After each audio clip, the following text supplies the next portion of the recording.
the most mysterious ancient civilizations that vanished tonight, leaving behind ruins, artifacts, and mysteries that still puzzle historians. Abandoned Viking villages frozen in the ice, mighty kingdoms buried beneath volcanic ash, empires destroyed by invaders whose names are barely remembered. These are not myths or legends, they are real chapters of human history. But how could entire societies simply disappear, leaving so few answers behind? History reminds us that no civilization, no matter how strong, is guaranteed to last forever. If thriving communities of the past could collapse in silence, then what about us today? Could we, with all our knowledge and technology, still be vulnerable to the same forces, climate, disaster, or conflict? The stories of vanished civilizations do not only belong to the past, they are also quiet warnings for our own future. One of the most haunting examples comes from Viking Greenland. For centuries, Norse settlers built farms, raised cattle, and hunted along the icy fjords. They adapted to the land, constructing stone houses and trading ivory with Europe. Yet by the 1400s, their villages stood empty. Possessions were left behind, as though the families planned to return, but they never did. Climate change, famine, and isolation may have slowly forced them to abandon their homes. Looking at these frozen ruins today, it is impossible not to ask, how does a community of thousands vanish into silence? Far across the world, in Indonesia, another civilization met its end in a single night. The kingdom of Tambora flourished at the foot of a great volcano. Fertile soil fed their crops, trade brought them wealth, and daily life continued in peace. But in April 1815, Mount Tambora erupted with unimaginable force. Villages were buried, tens of thousands perished, and the entire kingdom disappeared beneath ash and fire. The eruption was so massive that it dimmed the sun and created the year without a summer across the world. It is astonishing to think that one volcano could erase a civilization at home, while at the same time bringing famine to lands and ocean away. Closer to home, North America once held a city greater than medieval London, Cahokia, near present day. St. Louis was a vast and organized metropolis. Its giant earthen mounds, wide plazas, and thriving markets suggest a powerful and advanced society. At its height, over 20,000 people lived there. Yet by the 14th century, the city was empty. Flooding, resource shortages, and political unrest may have broken it apart. Today, only grassy mounds remain, leaving us to wonder how such a great city could fade so completely from memory. Beneath the North Sea lies Doggerland, once a fertile land of forests, rivers, and rich hunting grounds. Thousands of people thrived there after the last ice age. But rising seas slowly consumed their land, and then a sudden tsunami finished what nature had begun. Entire villages vanished, their world drowned forever. Fishermen still find tools, bones, and weapons in their nets, silent reminders of a land that once connected Britain to Europe. How must it have felt to watch the waters rise, step by step, until everything was gone? In the Mediterranean, powerful kingdoms of the Bronze Age collapsed in unison around 1200 BC. The Egyptians recorded strange invaders known only as the Sea Peoples, who swept across coasts and cities. Earthquakes, drought, and famine added to the chaos. One by one, mighty empires like the Hittites and Mycenaeans fell, leaving behind little more than ruined palaces and desperate inscriptions. A thriving world, interconnected by trade and culture, unraveled almost overnight. And still, the true identity of the Sea Peoples remains a mystery. Egypt itself was not spared from the silence of history. The city of Thonis Heracleion, once a great port at the mouth of the Nile, suddenly sank beneath the sea. For centuries it was forgotten, known only in ancient texts, until divers rediscovered it in the early 2000s. There, beneath the waves, lay entire temples, statues, and even shipwrecks preserved in sand and silt. To see an entire city frozen underwater is to realize how fragile human achievement truly is. From Europe's funnel beaker people who abandoned their homes suddenly and without explanation, to the vast Indus Valley civilization which thrived. For centuries before fading into obscurity, the mysteries continue. Each left behind clues, but never the full story. And high in the Andes, Tiwanaku rose with engineering brilliance, only to collapse in the face of drought. On the island of Thera, the eruption that destroyed Akrotiri may have inspired the legend of Atlantis. And in the jungles of Cambodia, the Khmer Empire's great city of Angkor fell into silence, its stone temples slowly swallowed by roots and vines. Each of these civilizations shows us a truth both humbling and haunting. Human achievement can be extraordinary, yet also fragile. Climate, disaster, conflict, or time itself can undo what seems eternal. Entire cities, entire peoples can vanish, leaving only questions for us to ask. Which of these civilizations intrigues you the most? Could their stories be warnings for our own future? Share your thoughts below. And if you enjoyed this journey into history's mysteries, don't forget to subscribe for more, because the past is full of secrets, and each discovery brings us closer to understanding not only them, but also ourselves. Until next time, stay curious. The story of Viking Greenland begins with ambition, resilience, and hope. Around 985 AD, Eric the Red, a bold and notorious explorer, set his sights on the icy lands far west of Iceland. Banished from his homeland for violent conflicts, a fate not uncommon in Viking society, he sought a fresh beginning. To make this new settlement appealing, he cleverly named it Greenland, a marketing choice meant to attract settlers, with promises of fertile lands, even though the landscape was anything but gentle. Surprisingly, his plan worked. Hundreds of people followed him across treacherous seas to this harsh and unforgiving environment.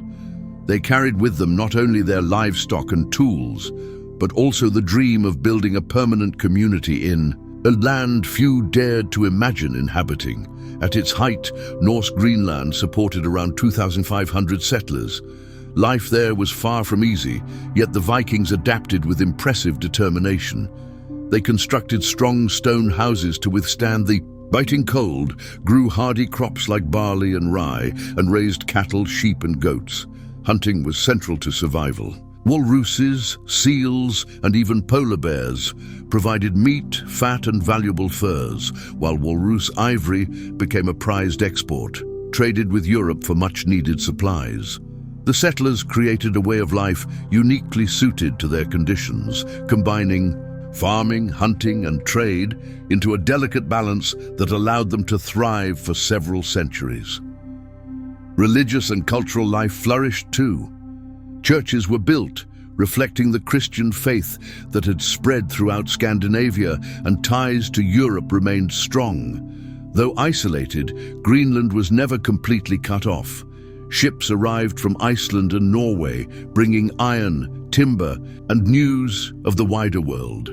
Families celebrated festivals, children grew up learning the skills of both farming and seafaring, and communities maintained a strong sense of identity despite their remote existence. The Greenland Norse were not merely survivors, they were builders of a culture that blended tradition with adaptation. Yet beneath this picture of resilience lay fragility. Every success depended on narrow margins of survival. Farming could only yield so much, hunting grounds were limited, and trade routes were long and dangerous. Still, the settlers carried on, generation after generation, carving out lives against the odds. For centuries they endured, but the very land they called home would eventually turn against them. Could such a remote community truly last forever, in the face of mounting pressures, or was their fate sealed from the start? By the 14th century, cracks in this carefully balanced system began to show. The most powerful challenge came not from human enemies, but from nature itself. Around 1300, the world entered a period known as the Little Ice Age, a long era of colder temperatures that drastically altered life across the northern hemisphere. For Greenland, already on the edge of habitability, these changes were devastating. Winters grew longer and harsher, while summers became too short for reliable farming. Crops that once managed to grow now struggled to survive, and livestock suffered from dwindling pastures. The sea, once a vital lifeline, turned treacherous. Ice clogged the fjords, blocking ships from sailing freely and isolating Greenland even further. Trade with Europe slowed, sometimes halting for years at a time. Without regular contact, the settlers lacked access to essential goods such as iron, tools, and timber. Imagine the frustration of a farmer watching his tools wear down, knowing replacements might never come. Isolation became not just an inconvenience, but a threat to survival. Resource depletion added to their struggles. The settlers had cut down much of the limited forest for fuel and building, leaving timber increasingly scarce. Without wood for ships, repairs became impossible, and with fewer vessels, the connection to Europe weakened further. Overhunting also reduced animal populations. Walrus herds, once abundant, moved farther from shore under hunting pressure, forcing hunters to take longer and riskier voyages.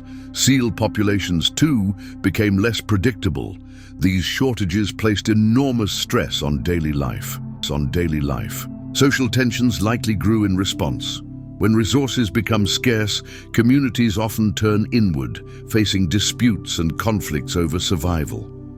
Archaeologists suggest that divisions may have deepened between wealthier landowners and poorer farmers, with some families able to secure better land and resources while others struggled.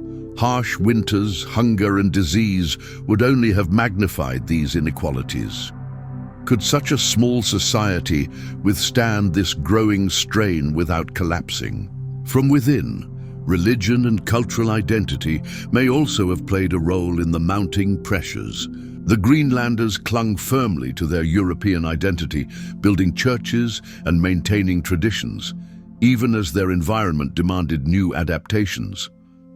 Unlike the Inuit, who had mastered survival in Arctic conditions, the Norse settlers largely resisted adopting techniques such as using kayaks, dog sleds, or hunting methods suited for extreme cold. Their loyalty to old ways might have cost them dearly.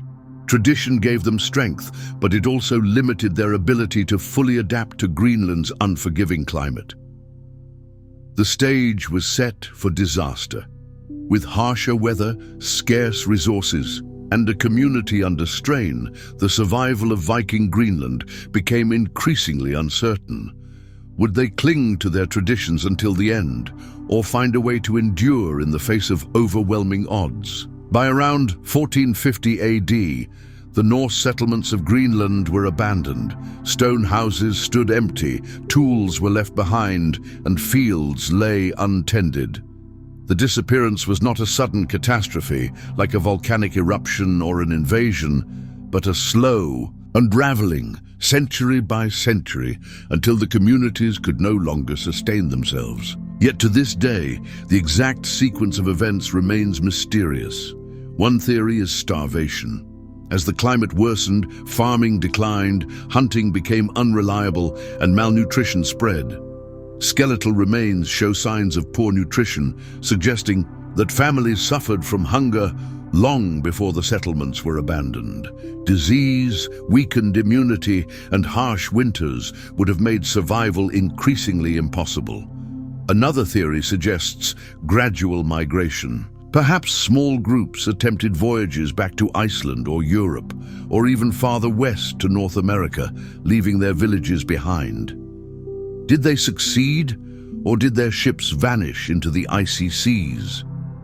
No one knows for certain. Some scholars argue that social collapse played a role. Under immense stress, communities may have fractured. Rivalries between households or settlements could have led to disputes, violence, or simply a breakdown of cooperation. Without unity, survival would have been nearly impossible.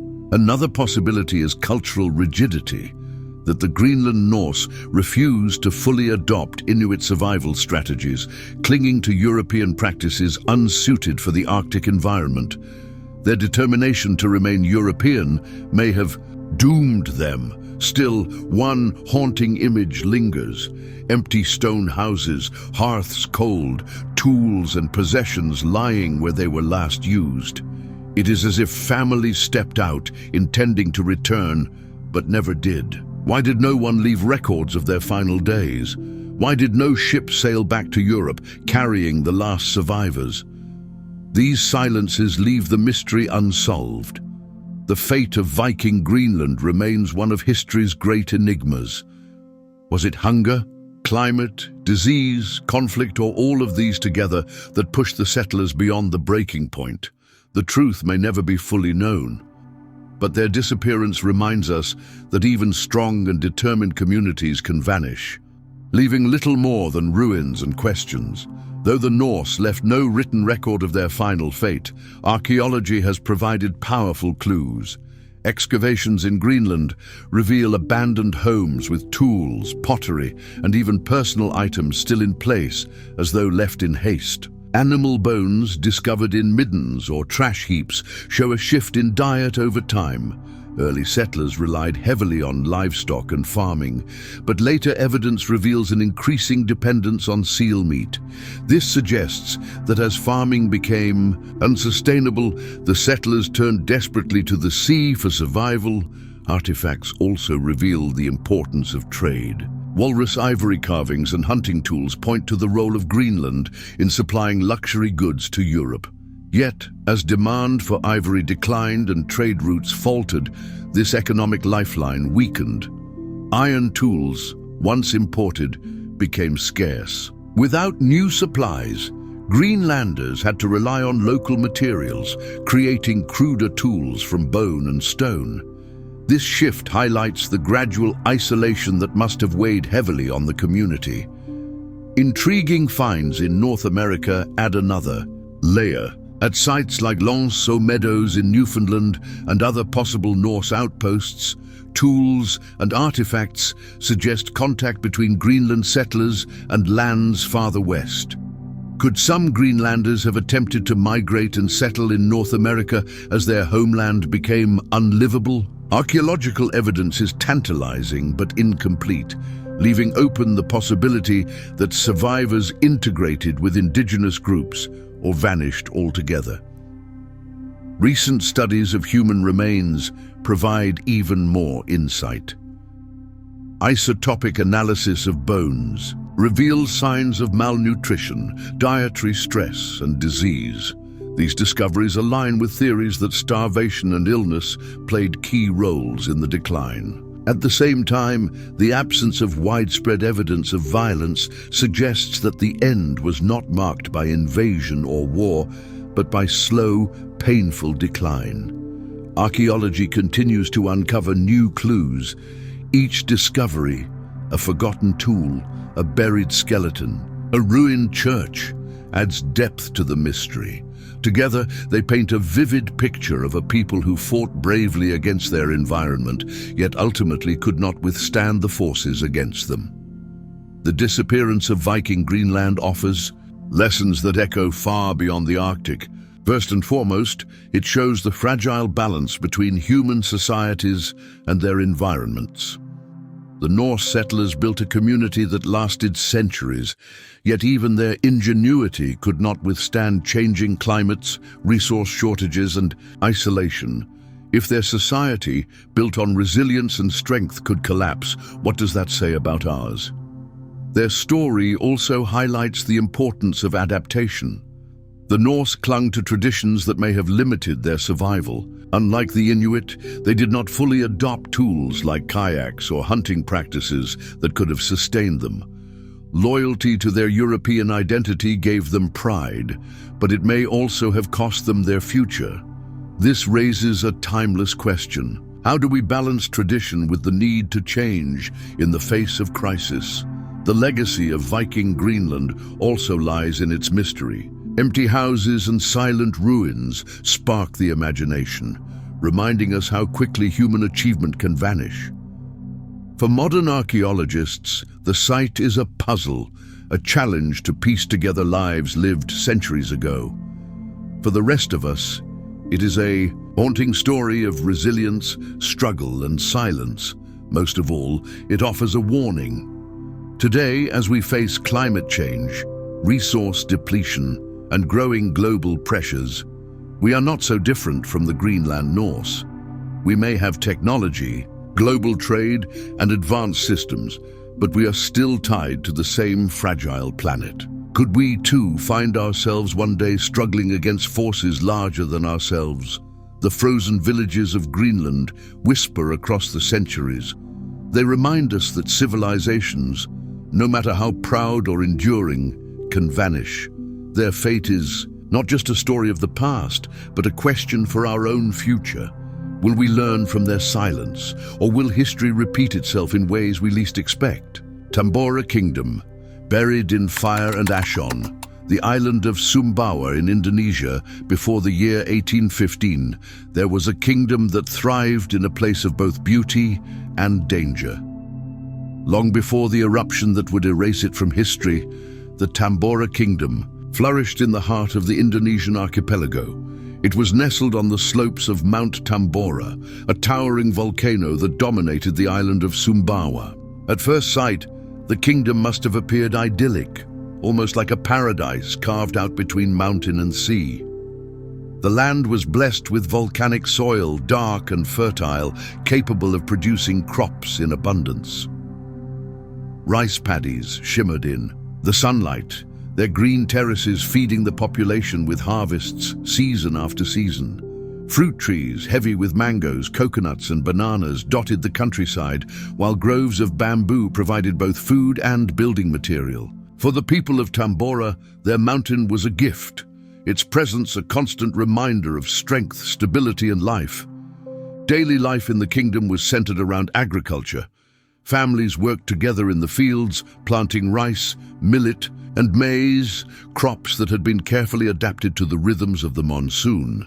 Livestock grazed freely on the mountain slopes. Cattle, goats, and chickens provided milk, meat, and eggs. Along the coastline, fishing boats made from local timber sailed the waters, returning each day with nets full of fish to be sold in the market or shared among the villages. It was a society in harmony with both land and sea, its survival tied to the balance of nature.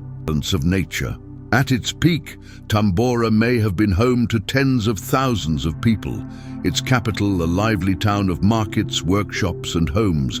Children played along narrow paths, farmers called to one another across the fields, and elders presided over rituals that kept the fabric of the community strong. To live in Tambora was to live under the watchful presence of Mount Tambora itself, a mountain vast, silent, and seemingly eternal. Generations grew up seeing its slopes as protectors, never imagining that beneath the earth, silent forces were gathering strength. The very volcano that nourished their soil and fed their families carried within it the power to end their world in a single night. Although the Tambora kingdom seemed prosperous and secure, its people lived in a fragile balance that could be disturbed at any moment. The kingdom stood on the Pacific Ring of Fire, one of the most geologically unstable regions on Earth, where earthquakes, volcanic eruptions, and shifting seas were constant possibilities.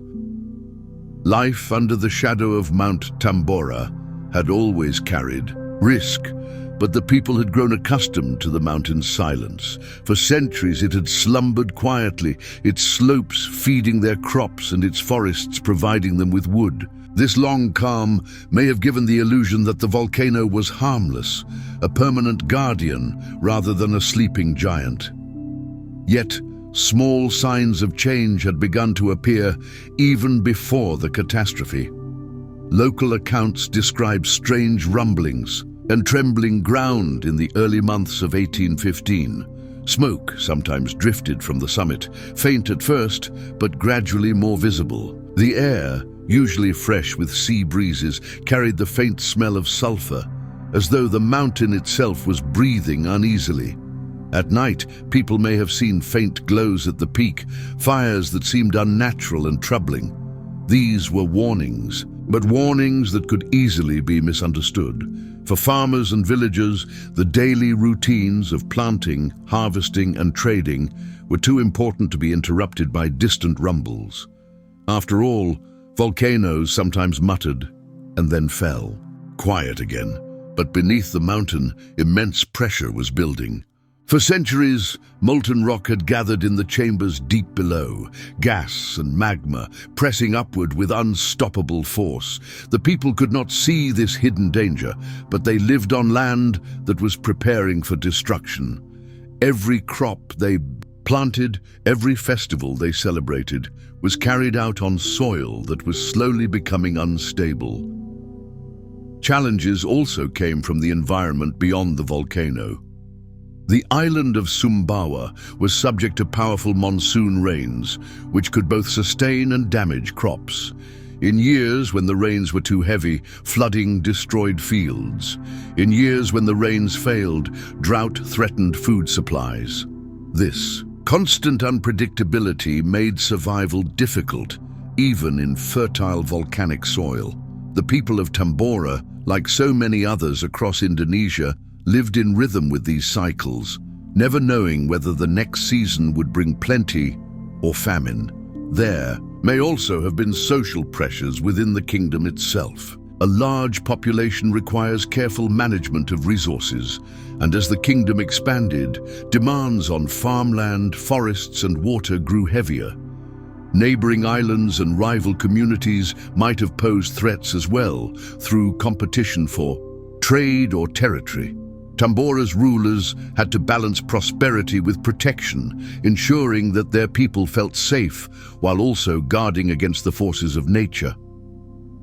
All of these pressures, earthquakes, floods, unstable weather, resource needs, and the hidden threat of the volcano were part of daily life. The kingdom endured them because it had no choice. Yet unknown to its people, the greatest challenge was already underway. Mount Tambora was no longer just restless. It was preparing for the most violent eruption in recorded human history. The question was not if it would explode, but when. And when that moment arrived, no wall, no ritual, no prayer could stand in its way. On the evening of April 10, 1815, Mount Tambora erupted with a force so violent that it stands unmatched in recorded history. What began as tremors and smoke transformed into an explosion that shattered the very fabric of the island. The first blast was deafening, a roar heard more than 1,000 miles away. In Batavia, the Dutch colonial capital, modern-day Jakarta, officials thought cannons were being fired. In far-off Sumatra, sailors believed naval battles were raging at sea. The sound alone was so immense that it circled the globe, a signal of destruction that none could stop. For the people of Tambora, there was no escape. Within minutes, the sky turned black as columns of ash and rock shot 25 miles into the air. Daylight vanished, replaced by choking darkness lit only by the fiery glow of molten rock. Pyroclastic flows, fast-moving clouds of superheated gas, and debris rushed down the mountain slopes at terrifying speeds, destroying everything in their path. Villages that had stood for generations were reduced to ash in seconds. Roofs collapsed under the weight of falling pumice. Homes were engulfed in fire, and entire families were buried where they stood. Eyewitness accounts from nearby islands described scenes that defied belief. Ash rained down like snow, blanketing ships hundreds of miles away. The sea boiled as molten rock poured into the water, sending up pillars of steam and triggering tsunamis that battered distant coasts. For those who survived the first explosion, the air itself became a killer. Sulfurous gases suffocated whole communities, while hunger and thirst quickly followed. The eruption continued for days, each blast more destructive than the last. When at last the mountain quieted, its peak had been blown apart. Mount Tambora, once over 4,200 meters high, lost a third of its height, collapsing into a caldera nearly 7 kilometers wide. What had been a fertile and thriving kingdom was now a wasteland of ash and silence. Tens of thousands of people on Sumbawa perished instantly, while many more across surrounding islands died in the weeks that followed. Crops were destroyed, livestock suffocated, and famine spread relentlessly. But Tambora's reach did not end with Indonesia. The eruption injected vast amounts of ash and sulfur dioxide into the atmosphere, forming a veil around the Earth that dimmed the sun. Global temperatures dropped dramatically, leading to what became known as the Year Without a Summer in 1816. Across Europe and North America, crops failed as frost struck in June and July. Farmers watched their fields die overnight, and hunger forced families to migrate in search of food. In Ireland, famine added to the hardships of a struggling population. In New England, snow fell in midsummer, shocking communities who had never seen such weather. Even culture felt the weight of Tambora's shadow. In Switzerland, a group of writers trapped indoors by the endless gloom challenged one another to write ghost stories. Among them was Mary Shelley, who that summer conceived the idea for Frankenstein. A tale born of cold, darkness, and despair, it was a creation directly shaped by a volcano an ocean away. The Tambora kingdom itself, however, left no stories. Its language, its traditions, and its people disappeared beneath ash and fire. No chronicles survive from those who once lived there. What remains is silence, broken only by the discoveries of archaeologists centuries later. In one single eruption, nature erased not just a city or a people, but an entire culture from human memory. Could anything be more haunting than a civilization? Lost in a single night, with the world left to wonder what might have been. For more than a century after the eruption, the Tambora kingdom remained little more than a tragic story passed down through fragments of memory. The land itself offered a bleak reminder of what had been lost. A vast crater yawning where the mountain's summit once stood, its slopes barren and silent. Early European travelers noted the devastation, but no one could yet imagine that. Beneath the ash, entire villages remained entombed, frozen in time. It was only in the late 20th and early 21st centuries that archaeologists began to uncover the buried secrets of Tambora, revealing details of a people whose existence had been erased in a single night. Excavations along the volcano's lower slopes uncovered astonishingly well-preserved remains. Layers of ash, in some places several meters thick, had acted like a protective blanket, sealing homes, tools, and even food in near-perfect condition. Wooden structures, which normally rot quickly in tropical climates, survived intact because they were shielded from air and moisture. Pottery jars, bowls, and cooking vessels were found in place, still holding grains or food remnants, as though the people had simply stepped outside and never returned. It was a haunting echo of daily life, interrupted without warning. Perhaps the most striking discoveries were human remains.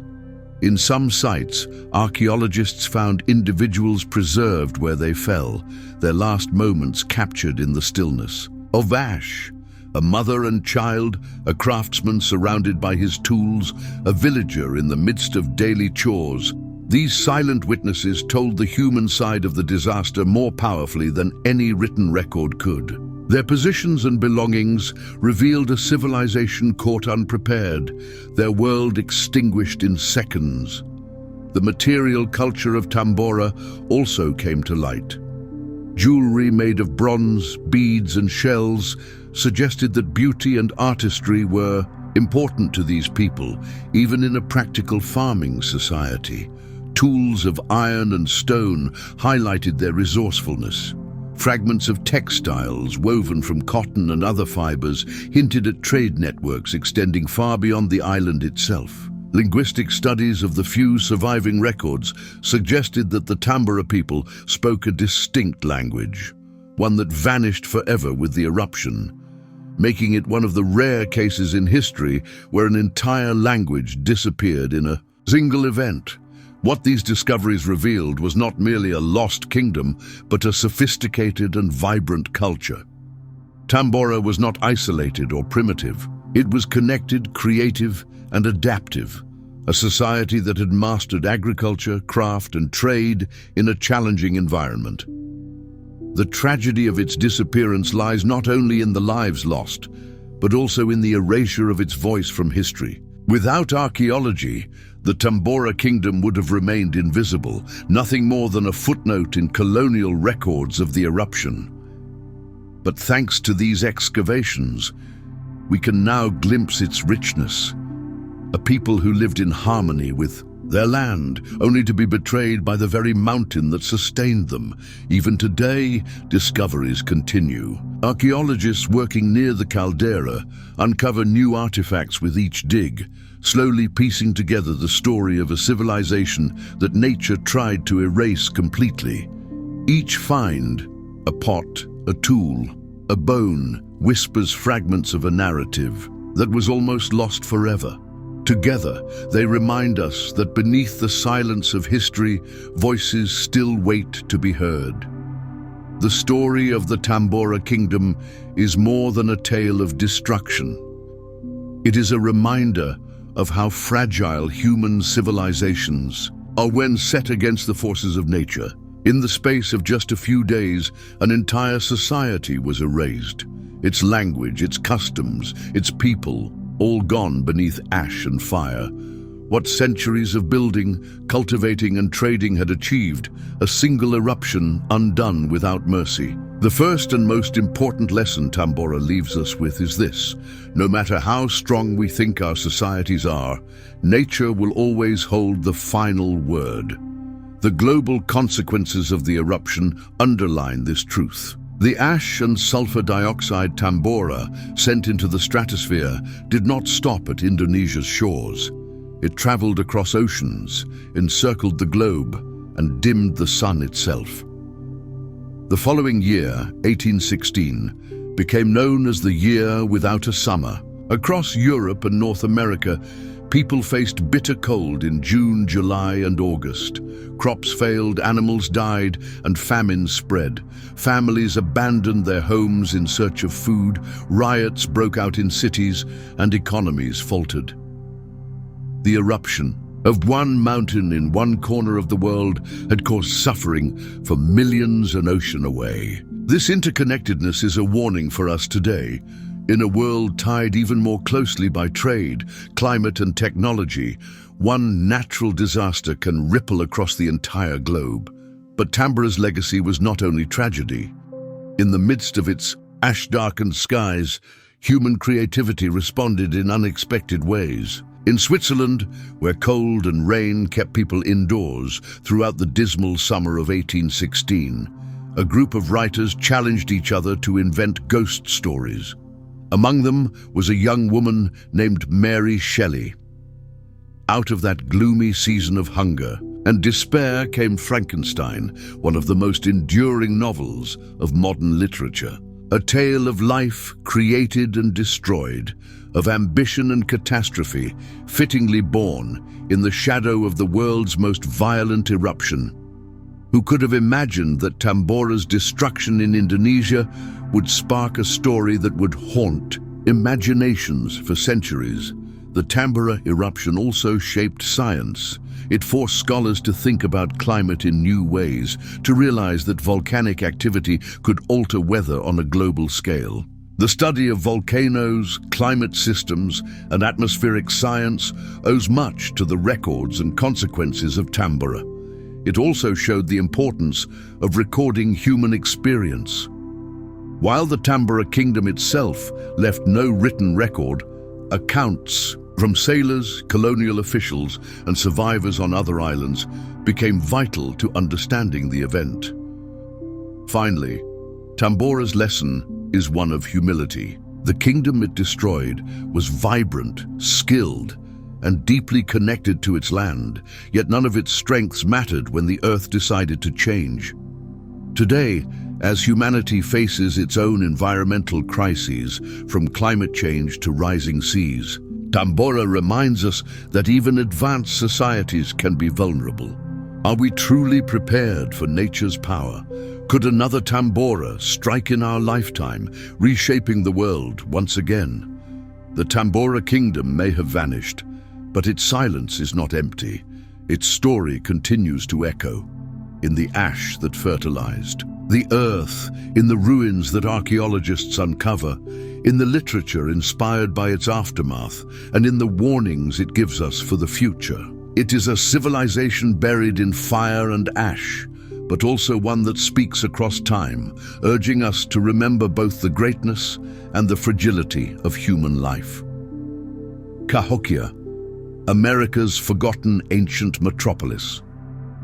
Long before Europeans arrived in North America, a vast and sophisticated city thrived along the banks of the Mississippi River. This was Cahokia, a place so extraordinary that historians often call it America's first great metropolis. At its height around 1050 CE, Cahokia housed an estimated 20,000 people, more than London or Paris at the time. Yet unlike the stone castles of Europe, Cahokia was built largely of earth, wood, and imagination. Its scale and complexity defied expectations of what indigenous societies in North America could achieve. For centuries, its story lay buried beneath grassy mounds, but archaeology has slowly revealed the details of daily life in this forgotten city. The center of Cahokia was dominated by Monk's Mound, an immense earthen pyramid rising almost 100 feet high and covering over 14 acres. It was the largest man-made earthen structure in the Americas, and from its summit, the city's leaders would have looked out over plazas, neighborhoods, and ceremonial grounds. Surrounding Monk's Mound were more than 100 smaller mounds, each serving a purpose. Some were platforms for elite homes or temples, others burial sites, and still others places of ritual significance. Together, they created a landscape that was both political and spiritual, where religion, governance, and daily life blended seamlessly.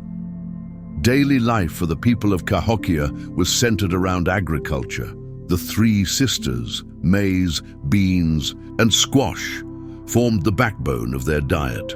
Farmers cultivated vast fields of maize, which provided the calories necessary to sustain such a large population. Women often tended gardens and prepared food, while men hunted deer, fished the rivers, and worked on large communal projects like mound construction or fortification building. Markets buzzed with activity as traders exchanged food, tools, and crafts. Archaeological finds of copper from the Great Lakes, shells from the Gulf of Mexico, and obsidian from far western lands show that Cahokia was not isolated, but deeply connected to a continent-wide trade network.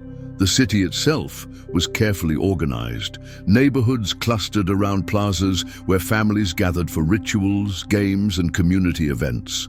Wooden palisades protected the central districts, suggesting both a need for defense and a clear separation of sacred or elite spaces from ordinary life. Religious ceremonies likely played a vital role, with priests and leaders conducting rituals to honor the gods, ensure good harvests, and maintain the balance between people and nature.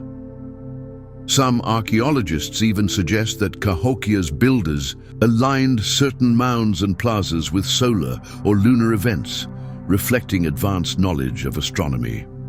What is most striking about Cahokia is the scale of cooperation it must have required. Building Monk's Mound alone would have taken thousands of workers moving millions of baskets of earth. Organizing food production for tens of thousands of people demanded planning and coordination. This was not a small village. It was a powerful, structured society with leaders, laborers, artisans, and farmers, each playing a role in its success. For centuries, Cahokia stood as a beacon of human achievement in North America, a thriving metropolis born of ingenuity, organization, and belief. Yet, as with so many great civilizations, its rise carried with it vulnerabilities. The same river that brought life could also bring destruction, and the same growth that made it strong could one day overstrain its resources. Still, in its prime, Cahokia was a marvel, proof that urban civilization flourished in the Americas long before European contact.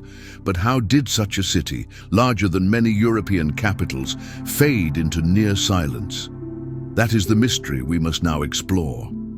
While Cahokia rose as one of the largest and most sophisticated cities of pre-Columbian North America, its size and success carried hidden costs. The very factors that allowed it to grow, fertile land, abundant rivers, and a strong communal system, also made it vulnerable. By the late 1200s, evidence suggests that pressures were mounting both from the environment and within society itself. These pressures, slow at first, began to erode the foundations of the city. One of the greatest challenges Cahokia faced was its dependence on the Mississippi River and its floodplain. The river provided rich soil that allowed maize to flourish, but it also brought disaster. Archaeologists studying soil layers near the city have uncovered clear evidence of repeated floods during its later years. These were not small seasonal floods, but catastrophic events that buried farmland beneath layers of silt and destroyed homes. Imagine living in a city where every few decades the river could rise up and undo years of hard work. Rebuilding was possible once, perhaps twice. But as these disasters repeated, the burden must have grown unbearable. Families would have questioned whether the land they relied upon could still sustain them. At the same time, Cahokia's sheer size demanded vast resources. Tens of thousands of people needed food, firewood, and building materials. Forests around. The city were gradually stripped for timber to construct homes, palisades, and temples. As trees disappeared, erosion worsened, making farming more difficult. Hunting grounds shrank, and game animals became scarce. The lush landscape that had first attracted Cahokia's settlers was slowly being exhausted by the very success of the city. Could a metropolis continue to thrive when its natural foundation was weakening day by day? Social and political tensions likely added to these environmental strains. Archaeologists have discovered evidence of fortifications rebuilt several times during Cahokia's decline. This suggests either conflict with neighboring groups or unrest within the city itself. Maintaining order in such a large and diverse population required effective leadership. But if harvests failed, if floods struck repeatedly, and if resources dwindled, the authority of leaders would have been tested. Did rival elites struggle for power? Did ordinary people lose faith in their rulers? These are questions that still puzzle historians, but the signs of instability are clear. Religious and cultural expectations may also have played a role. Cahokia's society was deeply tied to spiritual rituals and the promise that leaders could mediate between people and the divine. If harvests faltered despite ceremonies, or if disasters came despite prayers, then the very foundation of belief might have been shaken. Disillusionment with the ruling class could have weakened unity, leaving the city divided when unity was most needed. By the 13th century, it seems Cahokia was no longer the shining city it had been. Environmental pressures, resource shortages, and social unrest combined to strain its population. People who once flocked to its plazas may have begun drifting away, seeking stability elsewhere. The seeds of decline were sown, and the metropolis that had once rivaled Europe's greatest cities now faced challenges it could not overcome. By the early 1300s, the city that had once stood as the greatest metropolis of pre-Columbian North America was unraveling. Cahokia's decline was not a sudden catastrophe like Tambora's volcanic eruption, but a gradual, relentless fading away. Over the span of decades, the bustling plazas grew quiet, the great mounds fell into disrepair, and families abandoned their neighborhoods. By the late 14th century, Cahokia was almost entirely deserted. What could cause tens of thousands of people to leave behind the largest city north of Mexico? The first and most visible factor was flooding. Sediment layers around Cahokia show that the Mississippi River swelled repeatedly during the city's later years. These were not small inconveniences. Entire sections of farmland and residential zones were submerged. For a city so dependent on agriculture, these floods must have been devastating. Imagine watching your fields washed away again and again, rebuilding homes only to see them destroyed once more. Eventually, the question would not have been how to recover, but why stay at all. For many, the answer must have been to leave in search of safer ground. Resource depletion also pushed people away. By the 1200s, the forests around Cahokia had been heavily logged to build houses, fortifications, and firewood. With trees gone, erosion worsened, game animals grew scarce, and the land became harder to farm. Archaeological evidence shows signs of overuse, soil losing fertility, tools worn down, and hunting grounds empty. A population as large as Cahokia's simply could not be sustained by a shrinking environment. Over time, families likely migrated to smaller, more sustainable settlements nearby. Social and political instability deepened the crisis. Evidence of fortifications being rebuilt points to repeated conflict, whether internal revolts or threats from outside groups. For a city that relied on unity and strong leadership, division could be deadly. If elites competed for power, or if common people lost faith in rituals and leaders, the cohesion that had held the city together would have fractured. What happens when people no longer believe their leaders can provide protection or prosperity? They leave. What makes Cahokia's disappearance especially mysterious is how quietly it happened. There are no signs of a single catastrophic battle, no evidence of mass slaughter, no sudden destruction like fire consuming the entire city. Instead, the silence suggests a slow unraveling. Families abandoning homes one by one, neighborhoods emptying over years, temples falling quiet as priests lost their followers. The once vibrant metropolis simply thinned out until almost nothing remained.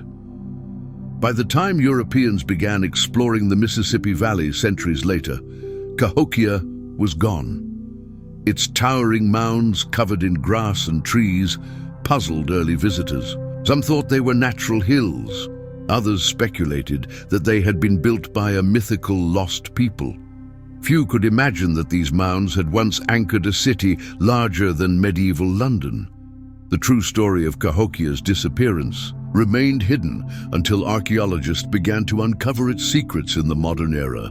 The mystery remains. Was Cahokia destroyed primarily by climate and flooding? By overuse of resources, by political divisions and unrest? Or was it a combination of all these factors, creating pressures too great to survive? Historians still debate the exact cause, but the outcome is clear. The great city of Cahokia, which once towered over the Mississippi floodplain, faded into silence, leaving behind only earthen monuments and unanswered questions. For centuries after its abandonment, Cahokia lay silent, its mounds covered with grass and mistaken for natural hills. Early European settlers in the Mississippi Valley saw the vast earthworks but could not comprehend their origin. Some dismissed them as curious landforms, while others speculated that they had been built by a lost race unrelated to Native Americans. The true story of Cahokia remained hidden until archaeologists began systematic excavations in the late 19th and 20th centuries, slowly piecing together the life of this forgotten city. One of the most striking findings is the scale of the mounds. themselves. Monk's Mound, the largest, required the movement of more than 20 million cubic feet of earth, an undertaking that would have needed thousands of workers and careful organization. Its sheer size demonstrates not only the engineering skill of Cahokia's people, but also the communal effort required to build such monumental structures. Surrounding mounds, numbering more than 100, revealed a variety of purposes. Some were ceremonial platforms, others burial sites, and still others markers aligned with celestial events. These alignments suggest that Cahokia's leaders combined spiritual authority with practical astronomical knowledge, using the movements of the sun and moon to guide rituals and agriculture. Excavations of residential areas have provided vivid glimpses of daily life. Archaeologists uncovered remains of wooden houses arranged in neighborhoods, often centered around communal courtyards. Fire pits, storage pits, and tools show how families cooked, stored food, and crafted everyday items. Pottery fragments decorated with distinctive designs reveal both artistry and utility, while discarded animal bones and plant remains allow researchers to reconstruct diets. Evidence shows that maize was the staple, supplemented by beans, squash, fish, and deer meat. This combination provided the calories necessary to sustain a dense urban population. Trade artifacts highlight Cahokia's far-reaching connections.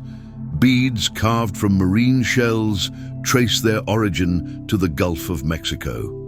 Copper ornaments came from mines near the Great Lakes. Stone tools fashioned from obsidian and chert suggest exchange with communities hundreds of miles away. These finds prove that Cahokia was not an isolated settlement, but a hub in a vast network of commerce and cultural exchange. Its influence likely spread across much of North America. Perhaps the most haunting discoveries come from burial sites. Archaeologists found evidence of elaborate rituals, with some burials containing finely crafted goods, while others hint at sacrifices. A mass grave containing more than 50 young women suggests ceremonies tied to religion or political power. These findings remind us that Cahokia was a society with complexity, hierarchy, and practices both sophisticated and brutal. Fortifications and layers of sediment tell another part of the story. The remains of wooden palisades rebuilt multiple times suggest recurring threats, whether from internal conflicts or external enemies.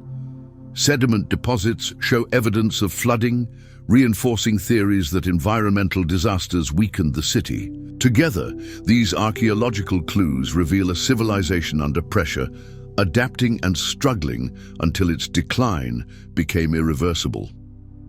Today, Cahokia is recognized as a UNESCO World Heritage Site, protected so that its story can continue to be uncovered.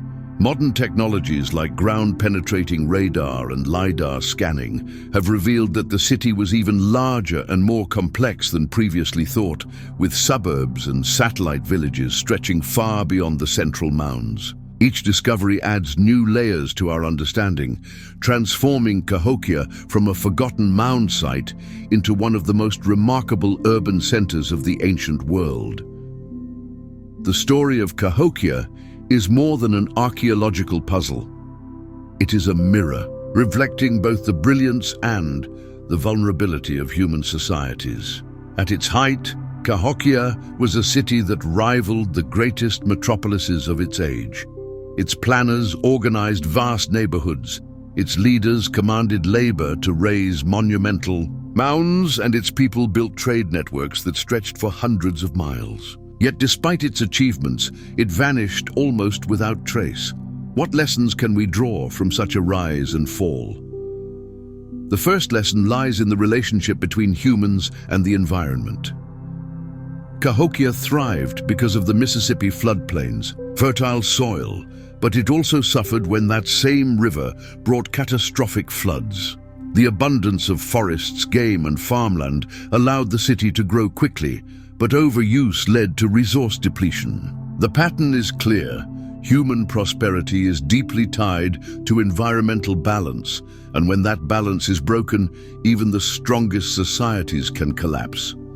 In a world facing climate change, deforestation, and resource scarcity today, Cahokia's story feels hauntingly relevant. Are we not also pushing our resources to their limits?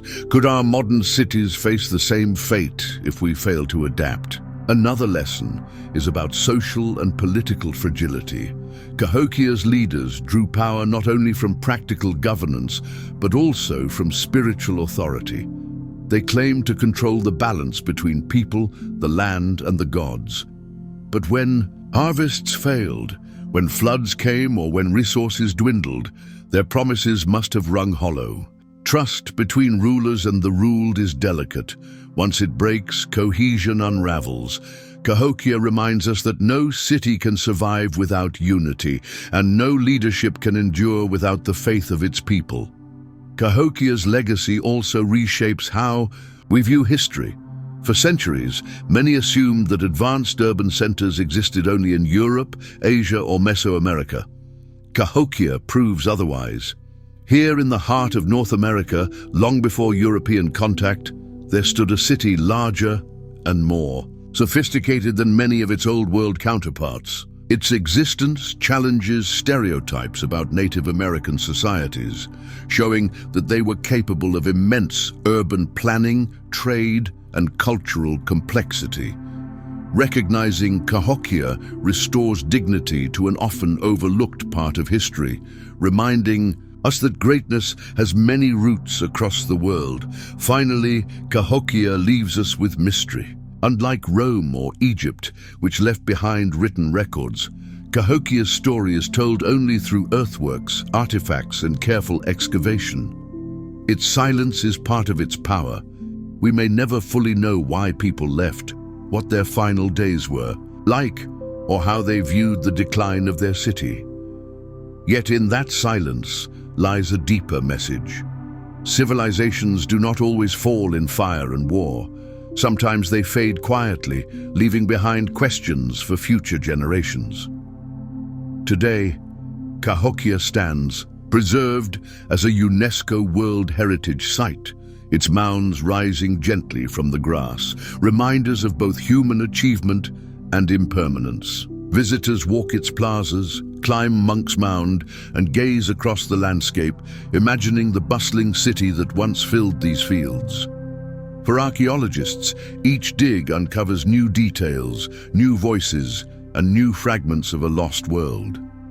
For the rest of us, Cahokia is both a cautionary tale and an inspiration. It shows us what is possible when humans organize, innovate, and create, but also what is at risk when balance is lost. In the end, the legacy of Cahokia is not only in the earth it left behind, but in the questions it poses to us today. How strong are our own cities, our own societies, when tested by nature, scarcity, or division? And when future generations look back at us, will they see resilience, or will they see echoes of Cahokia's quiet disappearance? Doggerland, lost beneath the North Sea.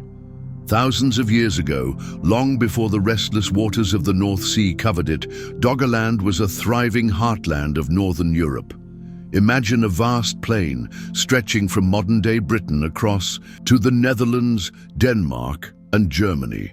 Instead of waves and fishing boats, there were forests filled with red deer, elk, and wild boar, wide rivers alive with salmon, and marshes teeming with birds. This was not a barren or marginal land, but a lush, fertile world that supported thousands of hunter-gatherers.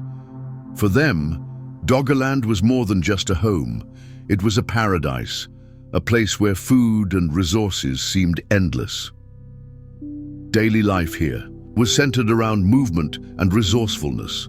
Families built seasonal camps near rivers where fish could be speared and where reed beds provided material for simple shelters.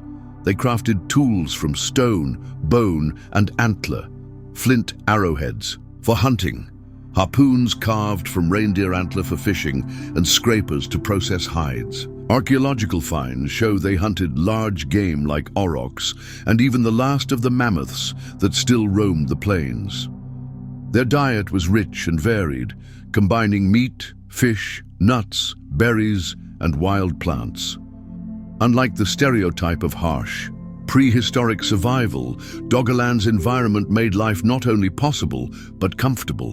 What made Doggerland unique was its position. It lay at the crossroads of Europe, a natural bridge between Britain and the continent. People could travel on foot across what we now think of as sea, exchanging goods, ideas, and traditions. This meant Doggerland was not isolated, but connected, a land of migration, trade, and cultural blending. It was, in many ways, the center of a prehistoric world. The people of Doggerland were skilled observers of nature. They understood animal migrations, seasonal cycles, and the subtle changes in climate. Children learned from elders how to fish with barbed points, how to track deer through the forests, and how to recognize edible plants. Evenings likely saw families gathered around fires, sharing food and stories under skies free of pollution, where the stars were a brilliant guide across the open plains. For generations, life in Doggerland must have seemed secure. The rivers provided water, the forests gave shelter and food, and the wide plains seemed endless. To its inhabitants, there was little reason to think their world could ever disappear. Yet slowly, changes were already creeping in. The ice sheets of the last glaciation were melting, and faraway forces were reshaping the land. The people of Doggerland, for all their knowledge and resilience, could not know that the ground beneath their feet was destined to vanish beneath the sea. For centuries, the people of Doggerland watched the land around them change. At first, it was slow, almost gentle, the sea creeping in a little further each year, rivers growing wider, marshes spreading where once there had been dry plains. The warming climate at the end of the last ice age was melting vast glaciers, sending water rushing into the oceans. For a while, the people adapted. Camps moved further inland, hunting grounds shifted, and families learned to live with shrinking space. But the encroaching water never stopped. Year after year, generation after generation, their world grew smaller. Then came the catastrophe that no one could prepare for. Around 6,200 BC, off the coast of what is now Norway, an immense underwater landslide, known today as the Storegga Slide, sent shockwaves through the ocean. The collapse of the seabed unleashed a colossal tsunami, with waves estimated to have reached as high as 20 meters. These walls of water raced across the North Sea basin, slamming into the low-lying plains of Doggerland. Villages along the coasts and rivers would have been obliterated in minutes. Families who had lived on the edge of the water for generations suddenly faced a force beyond comprehension. Imagine the terror. One morning the ground trembles, and before long the horizon darkens with a wall of water. Hunters returning with their catch, mothers tending fires, children playing near the rivers, all caught in a rush of roaring, unstoppable waves. Camps, tools, food stores, and entire communities were swept away. The sea claimed homes, fields, and lives in a single day. The slow drowning of Doggerland had turned into a sudden cataclysm. Even those who survived the tsunami could not escape.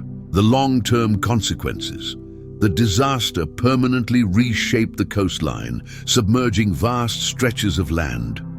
Rising seas that had already been nibbling at Doggerland now advanced more quickly, swallowing what remained. Low-lying plains became scattered islands, and rivers turned into inlets of the sea. What had once been fertile hunting grounds turned into a saltwater expanse. For people whose lives depended on fishing freshwater streams, hunting woodland animals, and gathering wild plants, survival on this new fragmented landscape must have been nearly impossible. By the following centuries, Doggerland was no longer the heart of Europe's plains, but a drowned world beneath the sea. The survivors, forced inland toward Britain or the continent, became refugees in already occupied territories. Some may have joined new communities, blending their culture and traditions with others. But for Doggerland itself, the end had come. A land that had supported generations was erased, not by war or conquest, but by the raw and merciless power of nature. For centuries, the North Sea was seen simply as an expanse of water, useful for fishing, trade, and travel. Few imagined that beneath its restless waves lay the remains of an entire lost world. The story of Doggerland only began to re-emerge in modern times, pieced together not by ancient texts, but by chance discoveries and the persistence of science.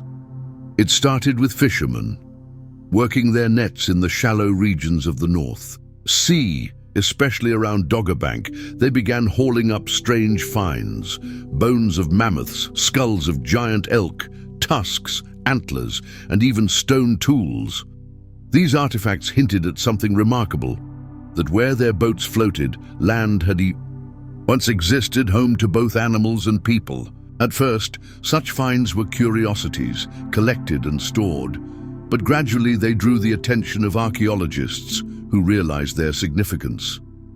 Sonar mapping and underwater surveys in the late 20th and 21st centuries added clarity to the picture. Scientists discovered submerged river valleys, sandbanks, and even the outlines of ancient hills. What was once a uniform stretch of sea revealed itself as a drowned landscape, with forests, plains, and wetlands preserved beneath layers of sediment. This mapping allowed researchers to reconstruct what Doggerland might have looked like at its peak, a land where rivers snaked through green fields and human settlements clustered along the shores. Archaeological finds have painted vivid images of its inhabitants. Flint tools shaped into arrowheads, antler harpoons used for fishing, and fragments of hearths all suggest a people skilled at using every resource the land offered. These discoveries tell us that Doggerland was not an empty wilderness, but a vibrant, lived-in space where families thrived. The presence of butchered animal bones, including mammoth remains, shows the range of their hunting skills. The dredged finds give us fleeting snapshots. A spear point here, a mammoth rib there, each piece whispering of lives once lived where waves now crash. One of the most haunting elements of Doggerland's rediscovery is how much of it still lies hidden. Unlike ancient cities that leave behind walls or temples, Doggerland's communities left fragile traces, wood, bone, and earth, easily swallowed by the sea. Every artifact pulled from a net or uncovered by survey equipment feels like a rare and fragile message from the past. Together, these finds remind us that Doggerland was not a myth but a real place, with real people who lived, hunted, and dreamed upon its plains. Today, archaeologists continue to study this drowned landscape, using advanced technology to piece together a map of Europe's lost Eden. With every discovery, we move closer to understanding how people once lived in a land now hidden under the waves. Yet each find also deepens the mystery. What more lies beneath, waiting to be revealed? The story of Doggerland is not just about a vanished land. It is about the limits of human resilience when faced with the unstoppable power of nature. For generations, its people lived in balance with rivers, forests, and marshes, adapting skillfully to their environment. They were not careless, nor did they exploit the land recklessly, and yet despite their knowledge and adaptability, they could not withstand the rising seas. When the earth shifted and the Storegga tsunami swept across their plains, even the strongest hunters, the most resourceful families, and the wisest elders were powerless. What chance does any community have against a wall of water dozens of meters high? Doggerland reminds us that nature does not ask permission. It changes according to forces far larger than human design, melting glaciers, shifting earth, and the movement of oceans.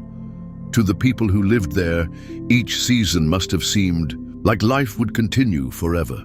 camps rebuilt after floods, hunts resumed after storms, and children grew up on land their parents had once called safe. But slowly, and then suddenly, that certainty collapsed. What they thought permanent was temporary. The ground beneath their feet was not forever, but fleeting. Modern discoveries of Doggerland give us more than history. They give us perspective. Today, as scientists warn of rising seas and shifting climates, the drowned world beneath the North Sea feels eerily familiar. Our own cities, with skyscrapers and satellites, might seem untouchable.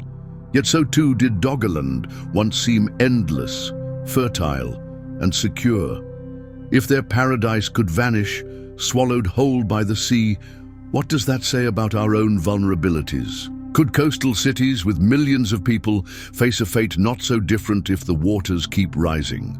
The lesson is not one of despair, but of humility.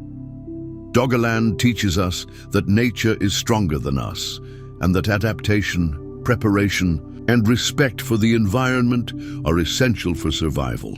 We cannot stop the tides, but perhaps we can learn from those who lived before and understand that the world beneath our feet is never as permanent as it appears. Today, the waves of the North Sea roll quietly over what was once forests and meadows, rivers and camps. Beneath the surface, mammoth bones rest alongside stone tools, silent reminders of lives long gone. Doggerland's people left no written records, no monuments of stone, no cities to climb.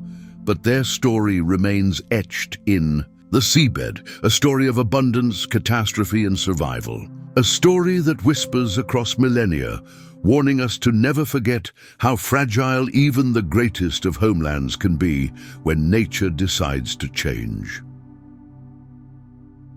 Bronze Age collapse. Long before the collapse, the Eastern Mediterranean and Near East stood as one of the brightest hubs of human civilization. This was the world of the Late Bronze Age, roughly 1500–1200 BC, a period when kingdoms and empires reached new heights of power and cultural sophistication. The Egyptians along the Nile commanded immense wealth, their temples rising like mountains of stone. To the north, the Hittites controlled Anatolia with their armies and grand capital at Hattusa.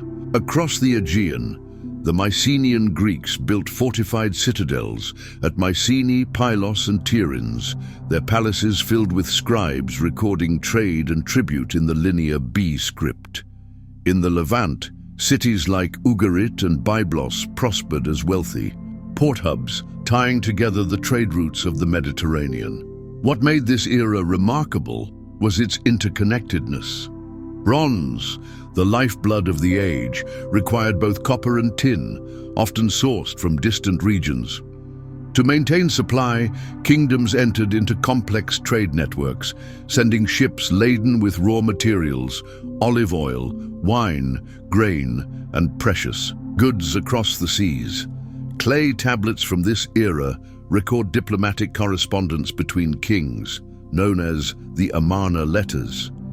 In them, pharaohs and foreign rulers addressed each other as brothers, exchanging gifts of gold, ivory, and even royal brides to strengthen alliances. This was truly an international system, one of the earliest examples of globalization.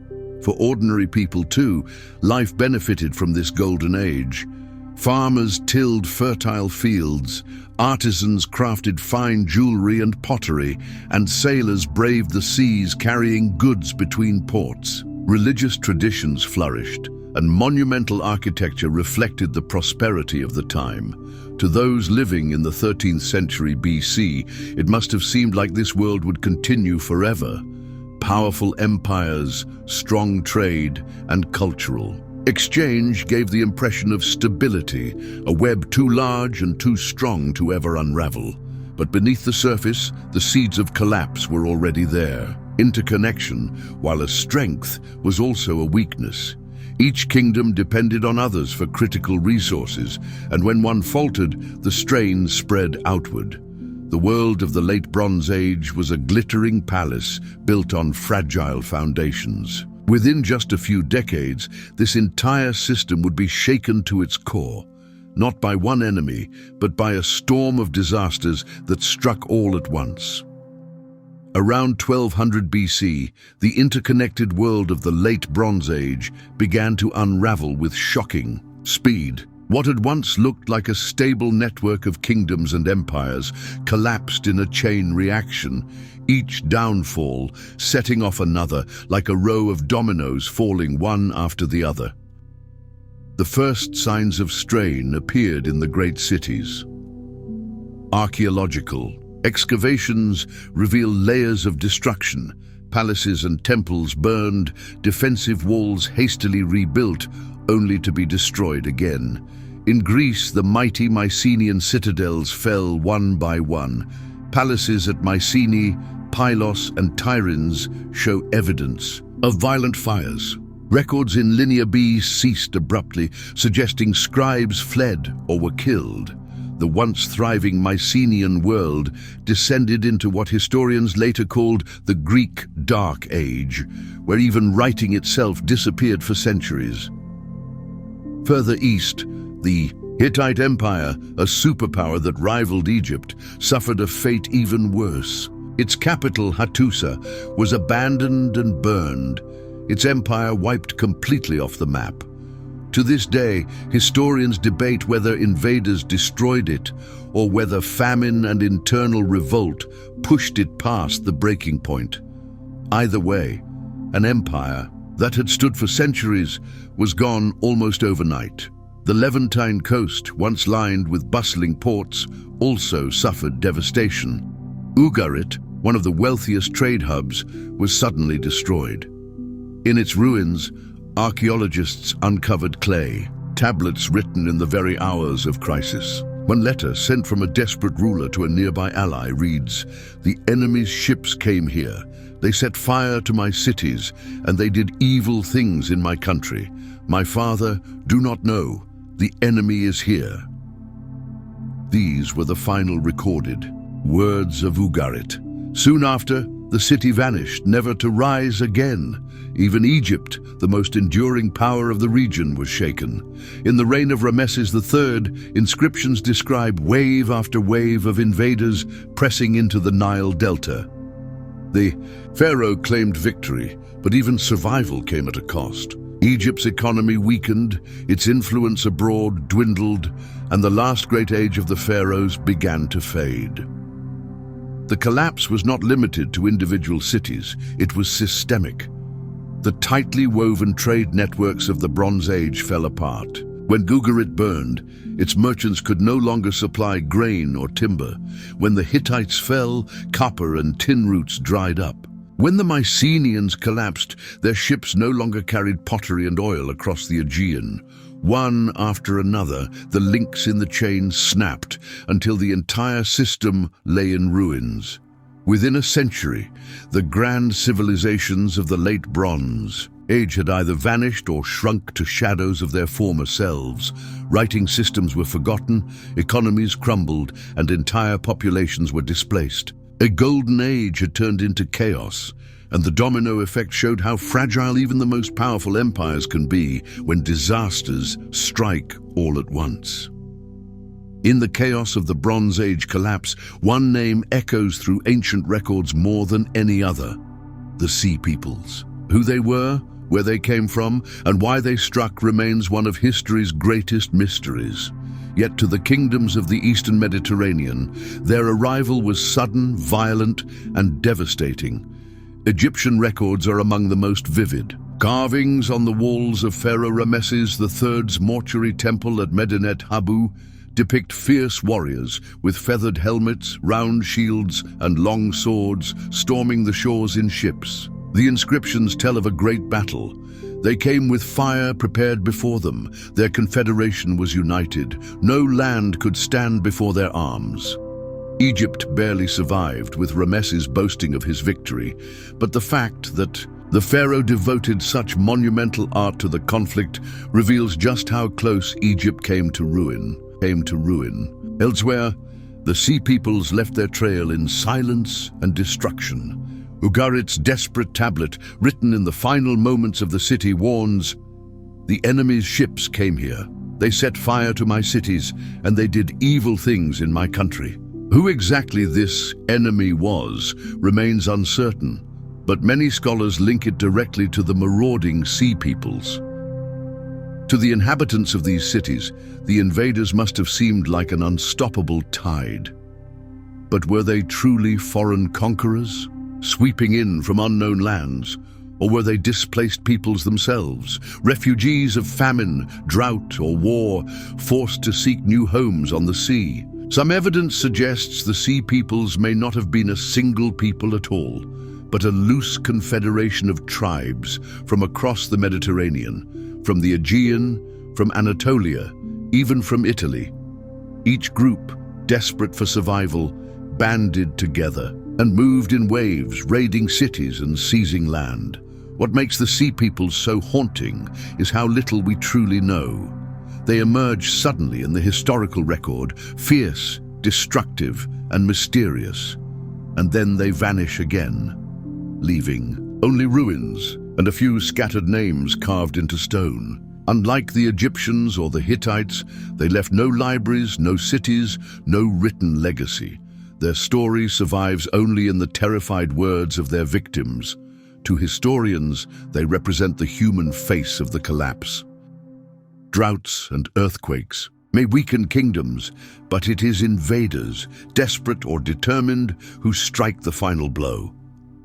Whether the sea peoples were conquerors, migrants, or both, they became the symbol of the age's destruction. And even today the mystery remains.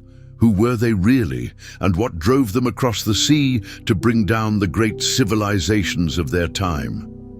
In the chaos of the Bronze Age collapse, one name echoes through ancient records more than any other: the Sea Peoples. Who they were, where they came from, and why they struck remains one of history's greatest mysteries. Yet to the kingdoms of the Eastern Mediterranean, their arrival was sudden, violent, and devastating. Egyptian records are among the most vivid. Carvings on the walls of Pharaoh Ramesses III's mortuary temple at Medinet Habu depict fierce warriors, with feathered helmets, round shields, and long swords, storming the shores in ships. The inscriptions tell of a great battle. They came with fire prepared before them. Their confederation was united. No land could stand before their arms. Egypt barely survived, with Ramesses boasting of his victory. But the fact that the pharaoh devoted such monumental art to the conflict reveals just how close Egypt came to ruin. Elsewhere, the sea peoples left their trail in silence and destruction. Ugarit's desperate tablet, written in the final moments of the city, warns, "The enemy's ships came here. They set fire to my cities, and they did evil things in my country." Who exactly this enemy was remains uncertain, but many scholars link it directly to the marauding sea peoples. To the inhabitants of these cities, the invaders must have seemed like an unstoppable tide. But were they truly foreign conquerors, sweeping in from unknown lands?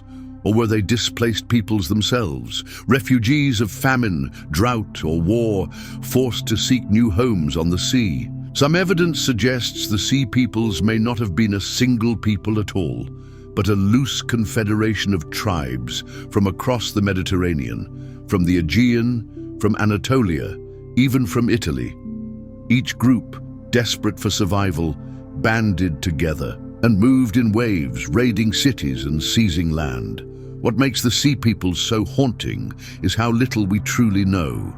They emerge suddenly in the historical record, fierce, destructive, and mysterious. And then they vanish again, leaving only ruins and a few scattered names carved into stone. Unlike the Egyptians or the Hittites, they left no libraries, no cities, no written legacy. Their story survives only in the terrified words of their victims. To historians, they represent the human face of the collapse. Droughts and earthquakes may weaken kingdoms, but it is invaders, desperate or determined, who strike the final blow. Whether the sea peoples were conquerors, migrants, or both, They became the symbol of the age's destruction. And even today, the mystery remains. Who were they really? And what drove them across the sea to bring down the great civilizations of their time? Thonis Herakleion, Egypt's sunken port city, over 2,000 years ago, where the Nile fanned. Out into the Mediterranean stood the bustling city of Thonis Herakleion.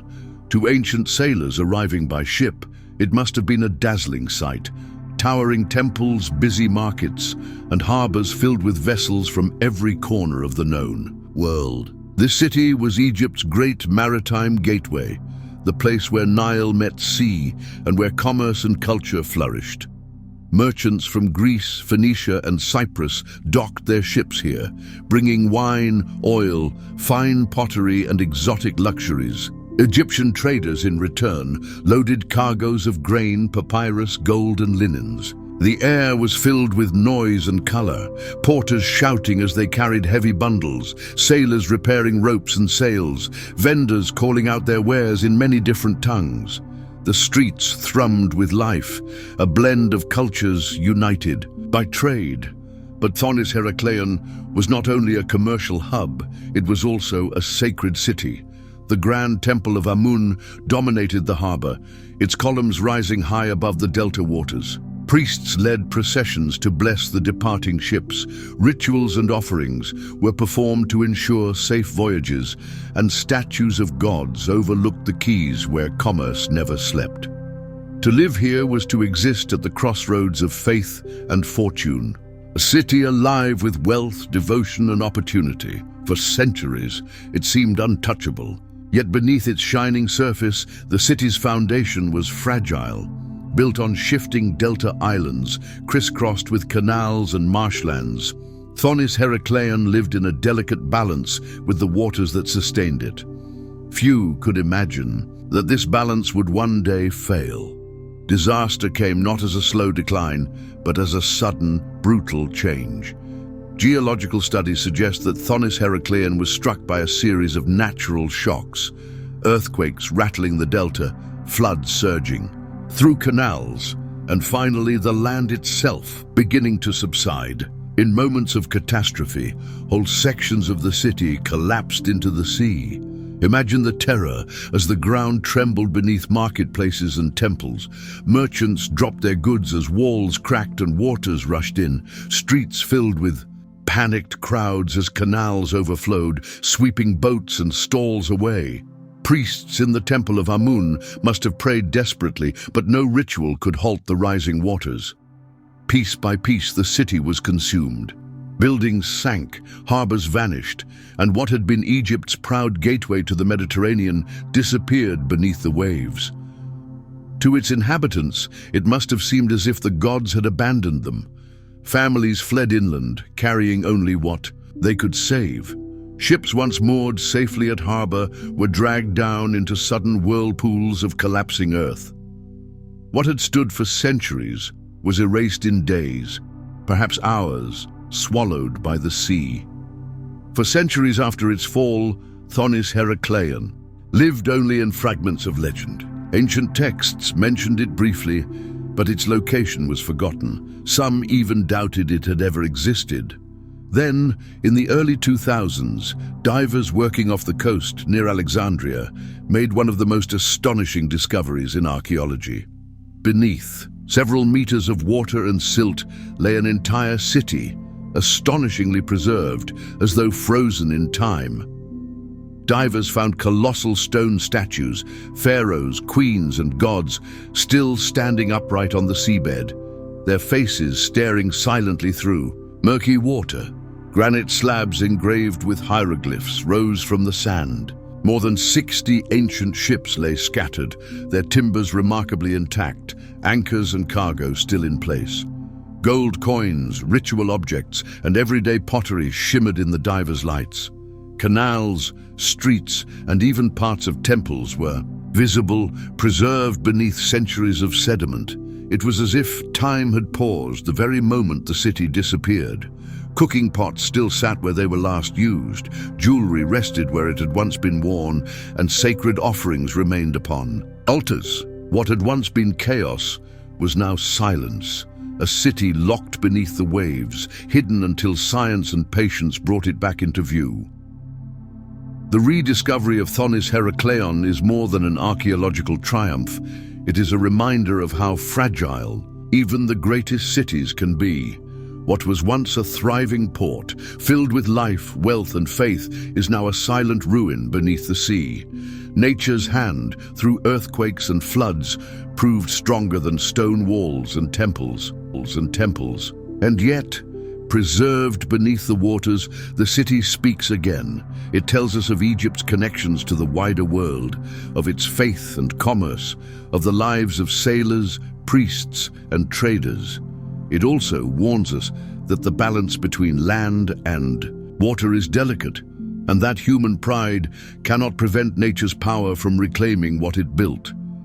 Today, divers still explore its ruins, each new discovery adding detail to a story once thought lost. Thonis Herakleion stands as both a wonder and a warning, a city frozen in time, reminding us that even the busiest ports and greatest empires can vanish, leaving only silence beneath the waves.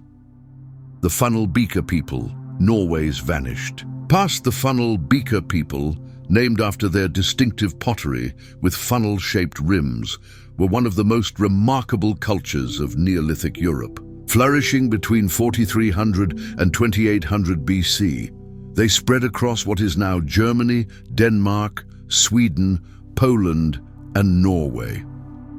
Unlike nomadic hunter-gatherers who had roamed the land before them, the Funnel Beaker communities brought with them a new way of life. Settled farming. They cultivated cereals like wheat and barley, raised cattle, pigs, and sheep, and established permanent villages across the northern landscapes. In doing so, they shaped the environment, cleared forests, and built fields that supported growing populations. Their pottery remains one of their most iconic features. Wide-necked vessels with flaring rims, often decorated with simple yet elegant patterns, were used for storing grain, cooking meals, and holding ritual offerings. These pieces were both practical and symbolic, tools of daily survival and markers of cultural identity. Each vessel carried the handprints of the community that made it, echoing the rhythm of their lives thousands of years ago. The Funnel Beaker people were also master builders of monuments. Across northern Europe, they erected megalithic tombs, dolmens, and passage graves, enormous stone structures that required immense communal effort. These were not simply burial sites, they were monuments to ancestors, symbols of social cohesion, and sacred spaces that likely hosted rituals.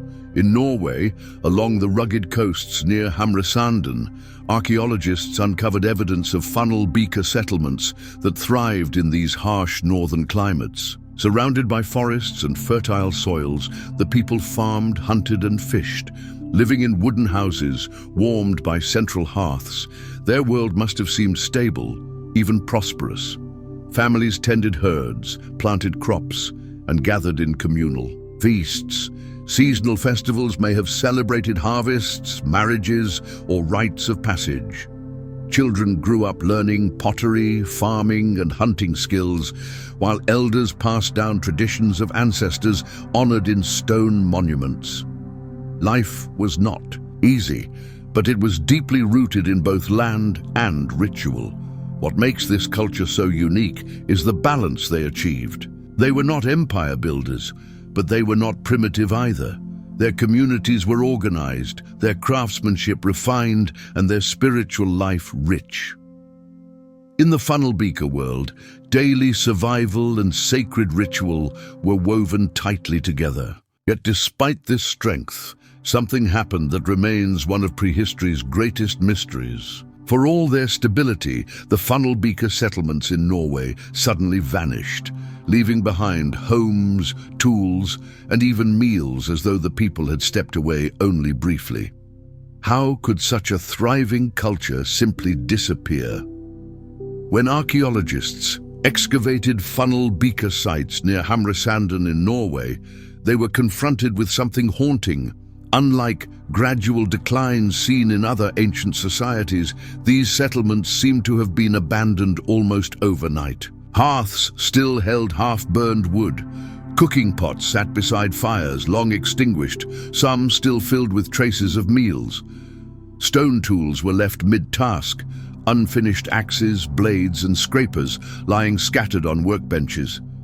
It was as if the inhabitants intended to return the very next day, yet they never did. The houses themselves showed no signs of violent destruction. They were not razed by fire or toppled by storms.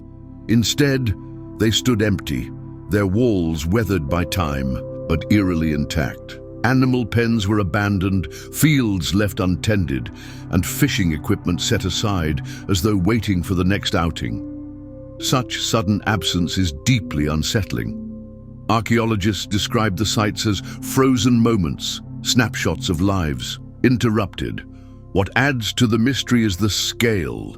This was not a single family disappearing, but entire communities. Dozens, perhaps hundreds of people vanished, leaving their villages silent. There are no mass graves, no skeletal remains scattered. In haste, no evidence of a massacre. Instead, the settlements exude an atmosphere of eerie quiet, the silence of absence rather than destruction. Imagine walking through such a site today. You would see grinding stones still stained with cereal grains, pottery shards bearing traces of dairy, and tools dropped mid-strike. You would sense the presence of families who had lived here, laughed here, cooked here, only to vanish as though summoned away by some unseen force. Unlike Pompeii, where volcanic ash preserved tragedy, in motion, the funnel beaker sites whisper of abandonment without catastrophe. Their departure is less fiery, but in many ways more chilling.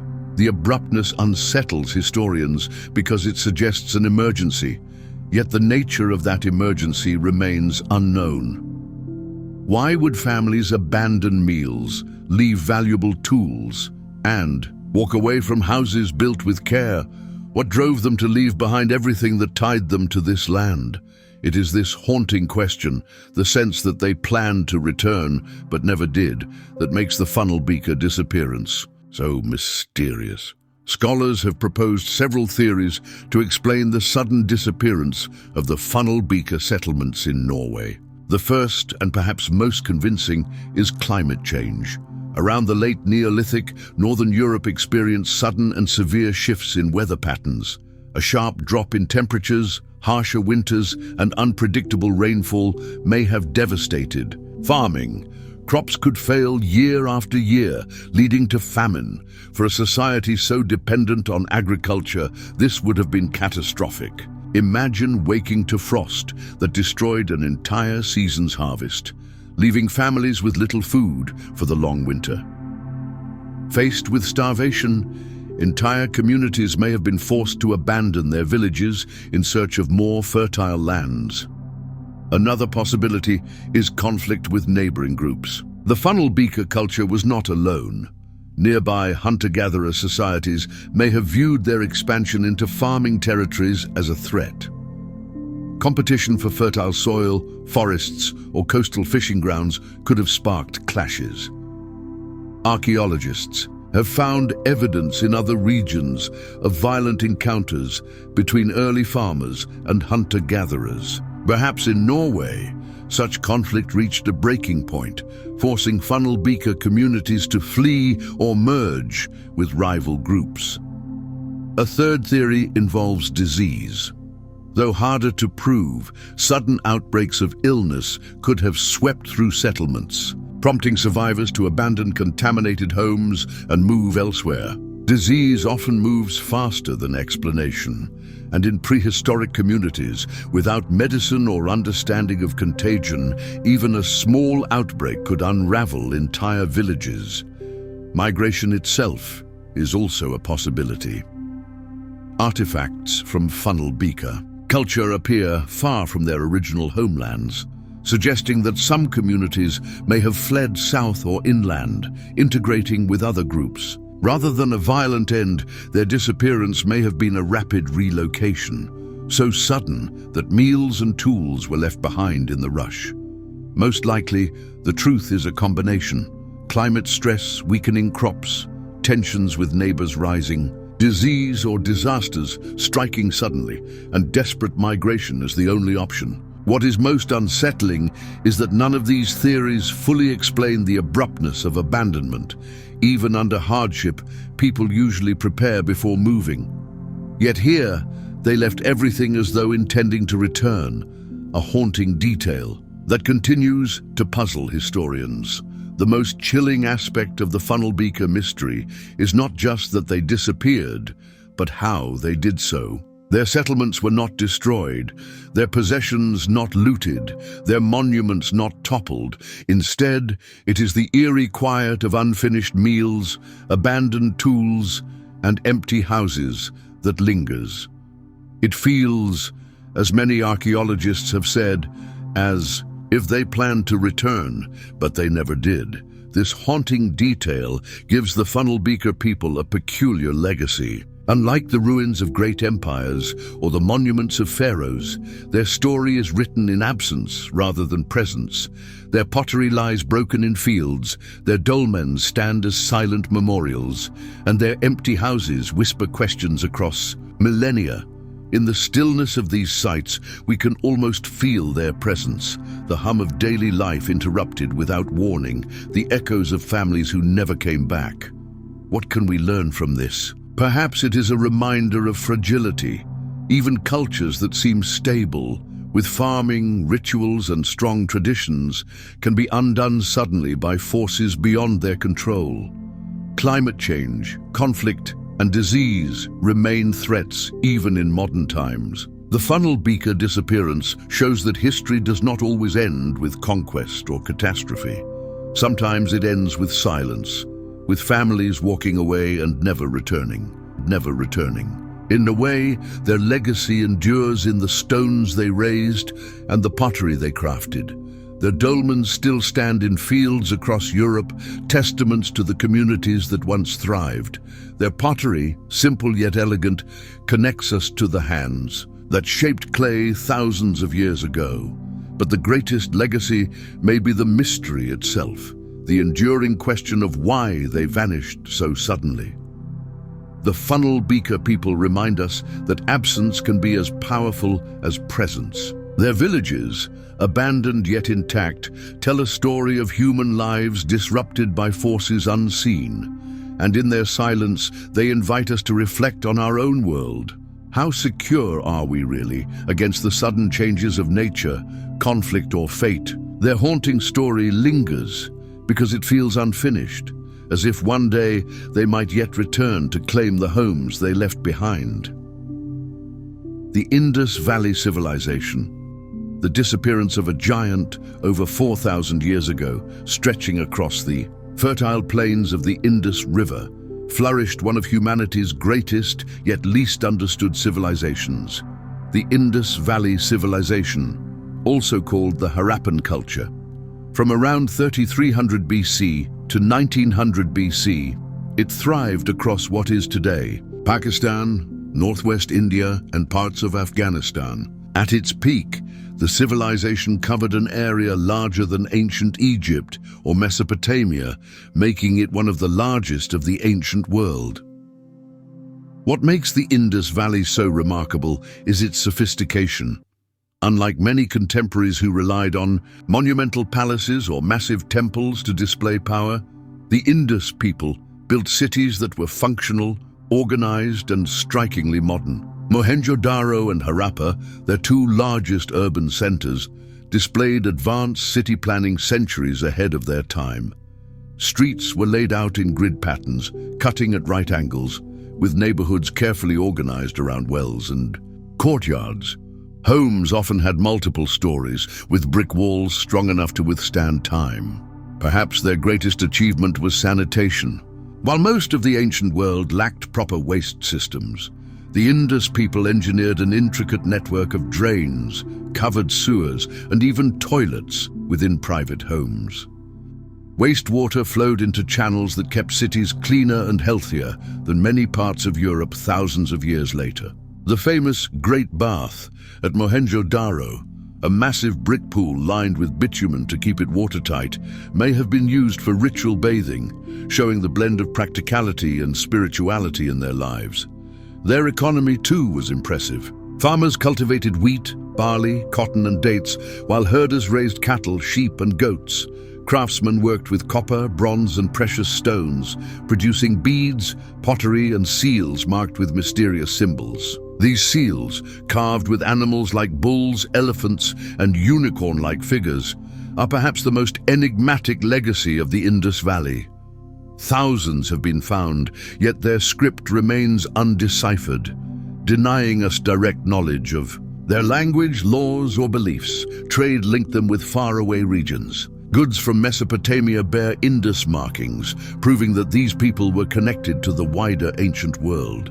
Yet for all their sophistication, the Indus left behind no grand statues of kings, no accounts of rulers, and no evidence of vast armies.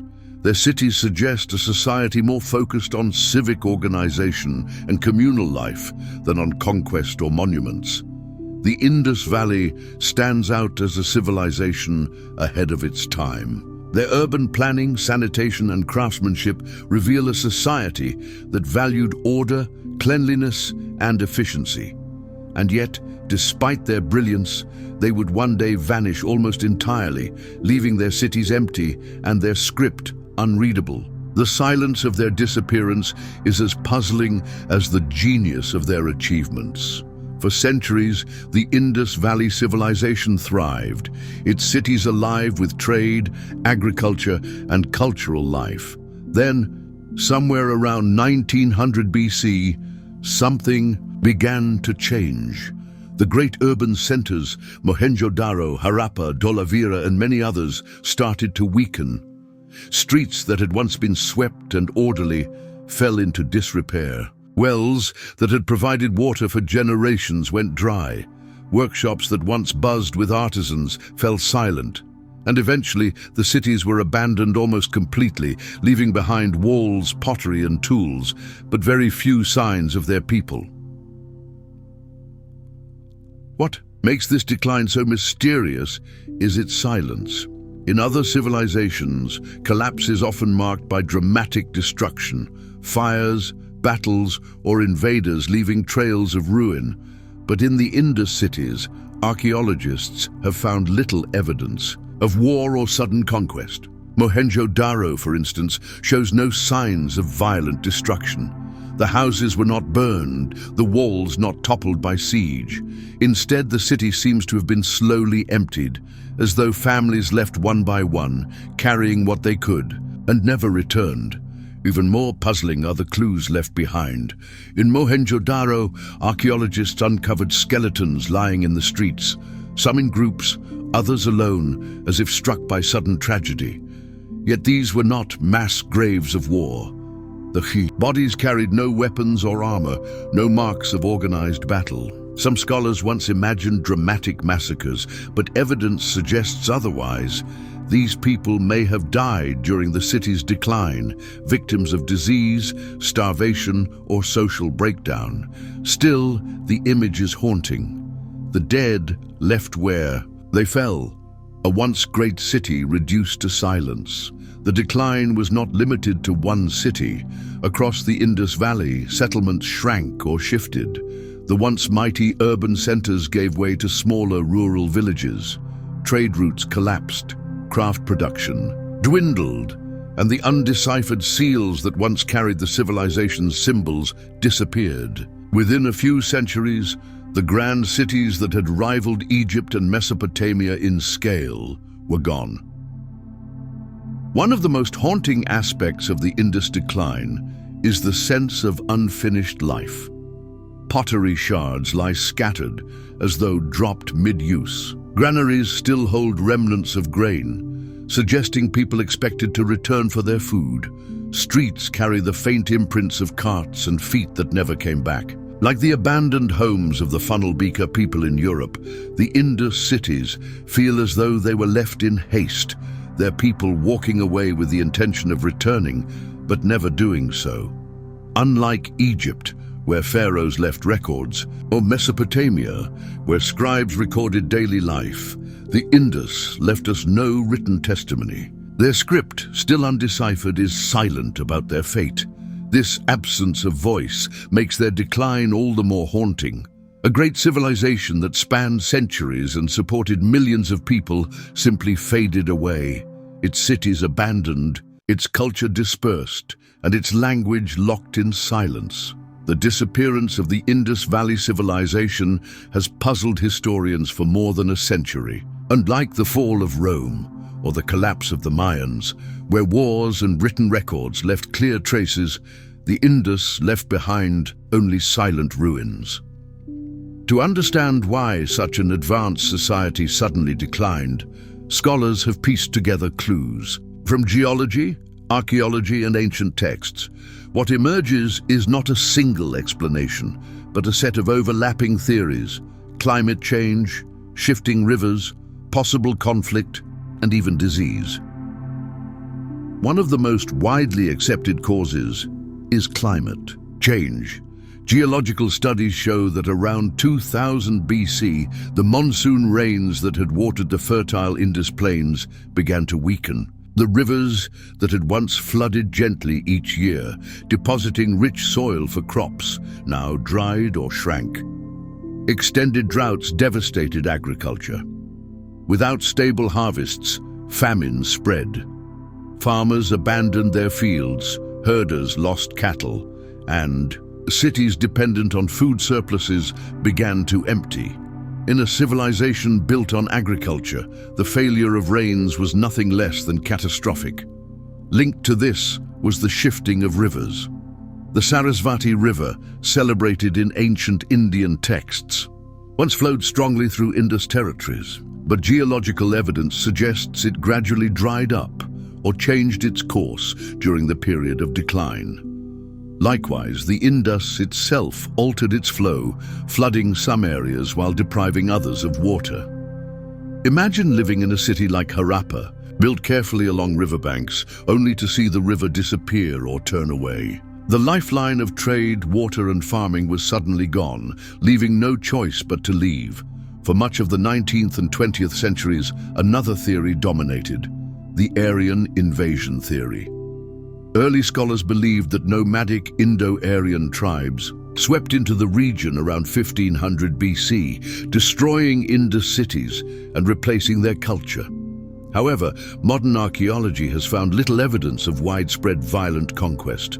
There are no signs of mass slaughter or burning palaces. Instead, it seems more likely that Indo-Aryan groups gradually migrated into the region, mingling with surviving populations of the Indus. If conflict occurred, it was likely smaller and local, not the sweeping destruction once imagined. Another possibility is disease. The crowded cities of the Indus, though advanced in sanitation, may have been vulnerable to epidemics. Poor harvests, malnutrition, and floods could have created conditions for outbreaks of plague or waterborne illness. Some skeletons found in Mohenjo-Daro hint at sudden death, though evidence remains inconclusive. Still, it is possible that disease played a role in weakening already fragile communities. Most scholars today believe that no single factor destroyed the Indus Valley civilization. Instead, it was the combination: climate shifts, starving agriculture, rivers altering landscapes, trade routes breaking down, disease and migrations, adding pressure. Like a grand puzzle collapsing piece by piece, the Indus world unraveled until its once great cities stood empty. Theories may differ, but one truth emerges clearly: even the most advanced civilization can fall when nature and society turn against it at the same time. The silence of the Indus is a reminder that no society, no matter how sophisticated, is immune to the forces of environment, migration, and fate. The Indus Valley civilization may have collapsed more than 4,000 years ago, but its legacy continues to echo through history. Unlike Egypt with its pyramids or Mesopotamia with its grand temples, the Indus people left no towering monuments to kings or armies. Instead, their legacy rests in their cities, their careful planning, their concern for sanitation, and their mysterious seals that still resist translation. These quiet achievements remind us that greatness is not always measured in conquest, but often in how people live together in harmony. One of the most enduring lessons of the Indus is urban organization. Their cities show a level of civic planning that feels strikingly modern. Straight roads, standardized bricks, drainage systems, and public baths reveal a society that valued order, hygiene, and fairness. It suggests a civilization where life, for ordinary people, may have been far more structured and comfortable than in other ancient societies dominated by rulers and elites. Even today, archaeologists marvel at how advanced their public infrastructure was compared to much later civilizations. Their legacy challenges us to rethink what it means to be advanced. Perhaps not grand palaces, but functioning cities where communities thrive. Yet the silence of their disappearance is equally powerful. To walk among the ruins of Mohenjo-Daro today is to feel a deep unease. Streets still cut in clean right angles, wells remain in courtyards, and the great bath still lies waiting for water, yet the people are gone. No written account explains why. No inscription records the grief of departure. It is as if the entire civilization simply slipped away, leaving the city itself to tell their story. This silence has become part of their legacy, a haunting reminder that history does not always preserve voices, only traces. The greatest lesson lies in their fragility. For centuries, the Indus people built a civilization of millions, spread across vast territories, bound by trade and shared culture. But when rivers dried, monsoons failed and systems faltered, the civilization unraveled. Their collapse warns us of the limits of human control over nature. Even the most advanced systems, whether in 2000 BC or today, can fall when environmental pressures mount. The Indus story feels uncomfortably modern. We too depend on rivers, rains, and agriculture. We too live in interconnected urban networks. Could sudden climate shifts or resource shortages one day test our resilience as it tested theirs? And yet, the Indus left behind hope as well. Their influence did not vanish entirely. Elements of their farming, trade, and culture filtered into later South Asian civilizations. Their seals, though unreadable, inspired art. Their city structures influenced future urban designs. Even in silence, their culture lived on. Ultimately, the Indus Valley's disappearance reminds us that history's greatest civilizations are not immune to collapse, but their stories endure as both inspiration and warning. They built cities that were centuries ahead of their time, yet they vanished without leaving words to explain why. Their legacy is both extraordinary and haunting, proof that even when people are gone, their stones, their streets, and their silence can still speak. Tiwanaku, Highland Empire lost to time high in the Andean plateau of modern-day Bolivia. At an altitude of nearly 13,000 feet, the city of Tiwanaku rose as one of the most extraordinary civilizations in South America. Existing between roughly 400 and 1000 AD, Tiwanaku defied geography itself. The harsh environment of the Altiplano, with its thin air, freezing nights, and unpredictable weather, should have made large-scale settlement impossible. Yet against all odds, the people of Tiwanaku built a thriving urban center, home to tens of thousands, and surrounded by a powerful empire that influenced the Andes for centuries. At the heart of their success was ingenuity. Instead of struggling with the severe climate, they mastered it. Their farmers developed raised field agriculture, a brilliant method of building long earthen platforms, separated by canals. During the day, the sun warmed the water in the canals, and at night, This heat radiated into the soil, protecting crops from frost. It was an elegant system that not only stabilized the climate around fields, but also enriched the soil with nutrients.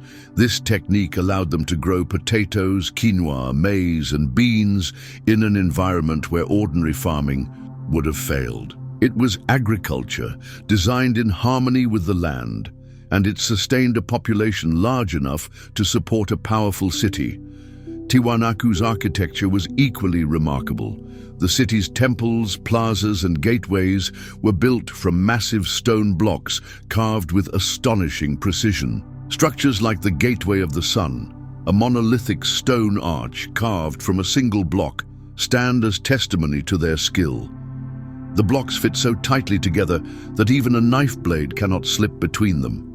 Their stonework carried intricate carvings of deities, animals, and geometric patterns, suggesting a rich spiritual life and advanced symbolic language. These monuments were not only impressive feats of engineering, but also sacred spaces where rituals tied the people to their gods and to the cosmos.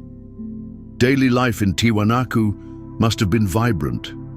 Farmers tended their ingenious fields, artisans crafted ceramics and textiles, and priests performed ceremonies in plazas filled with worshippers. Trade caravans of llamas carried goods across the Andes, connecting Tiwanaku with distant regions. The city was likely a hub of culture, politics, and spirituality, with leaders wielding both secular and religious power.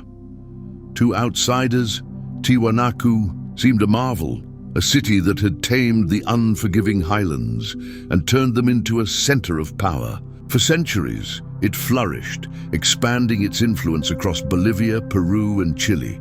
Yet, as with so many great civilizations, this brilliance was not eternal. The very environment that had nurtured Tiwanaku would one day turn against it, leading to one of history's most mysterious collapses.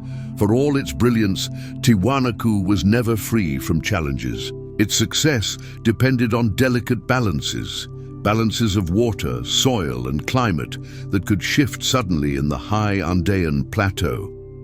At nearly 13,000 feet above sea level, life was always on the edge.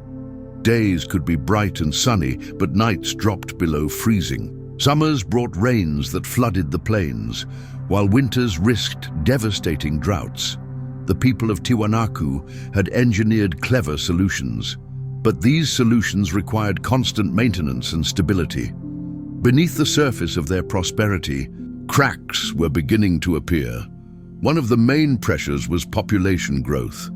At its peak, Tiwanaku may have supported tens of thousands in the city and hundreds of thousands across its surrounding empire. The raised field system could produce abundant crops, but only with constant labor to manage canals, repair fields, and control flooding.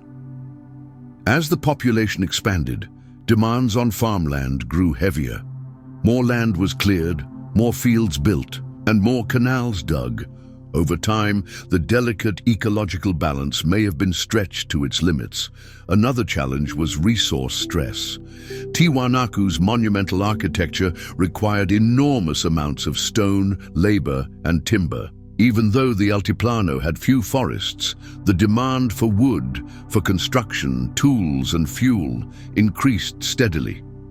Transporting heavy stone blocks for temples and statues would have required organized caravans and labor forces, drawing resources away from food production. As the city grew, so too did its appetite, and this pressure may have begun to exhaust the environment. Climate instability also loomed as a constant threat.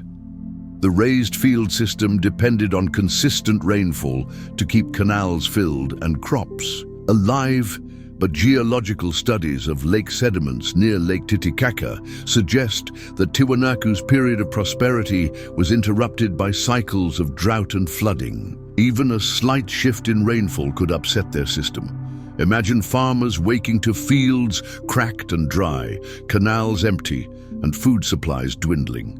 In other years, heavy rains may have drowned crops, destroyed fields, and left families without harvests. These stresses would not have acted in isolation. Social and political pressures likely grew alongside environmental ones.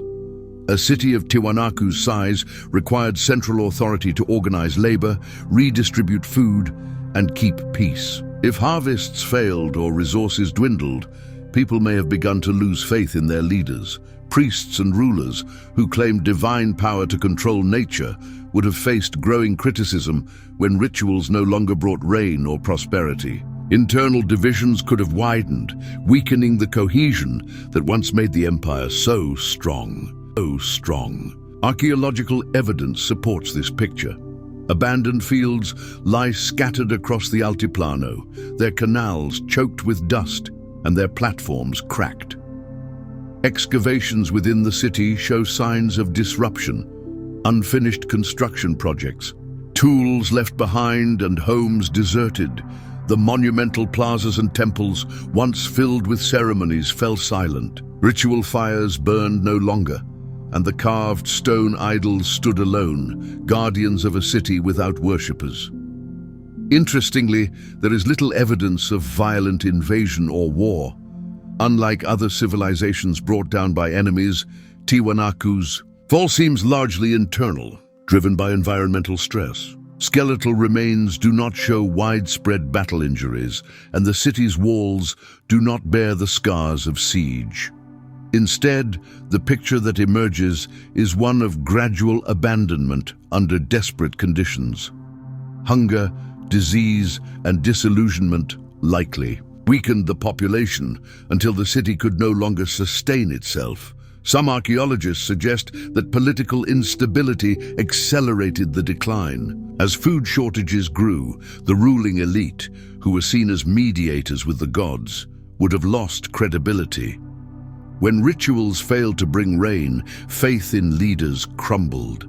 Social tensions may have sparked unrest, leading people to scatter into smaller, more manageable communities. Instead of one powerful center, the Altiplano became a patchwork of villages as survivors abandoned the once great city of Tiwanaku.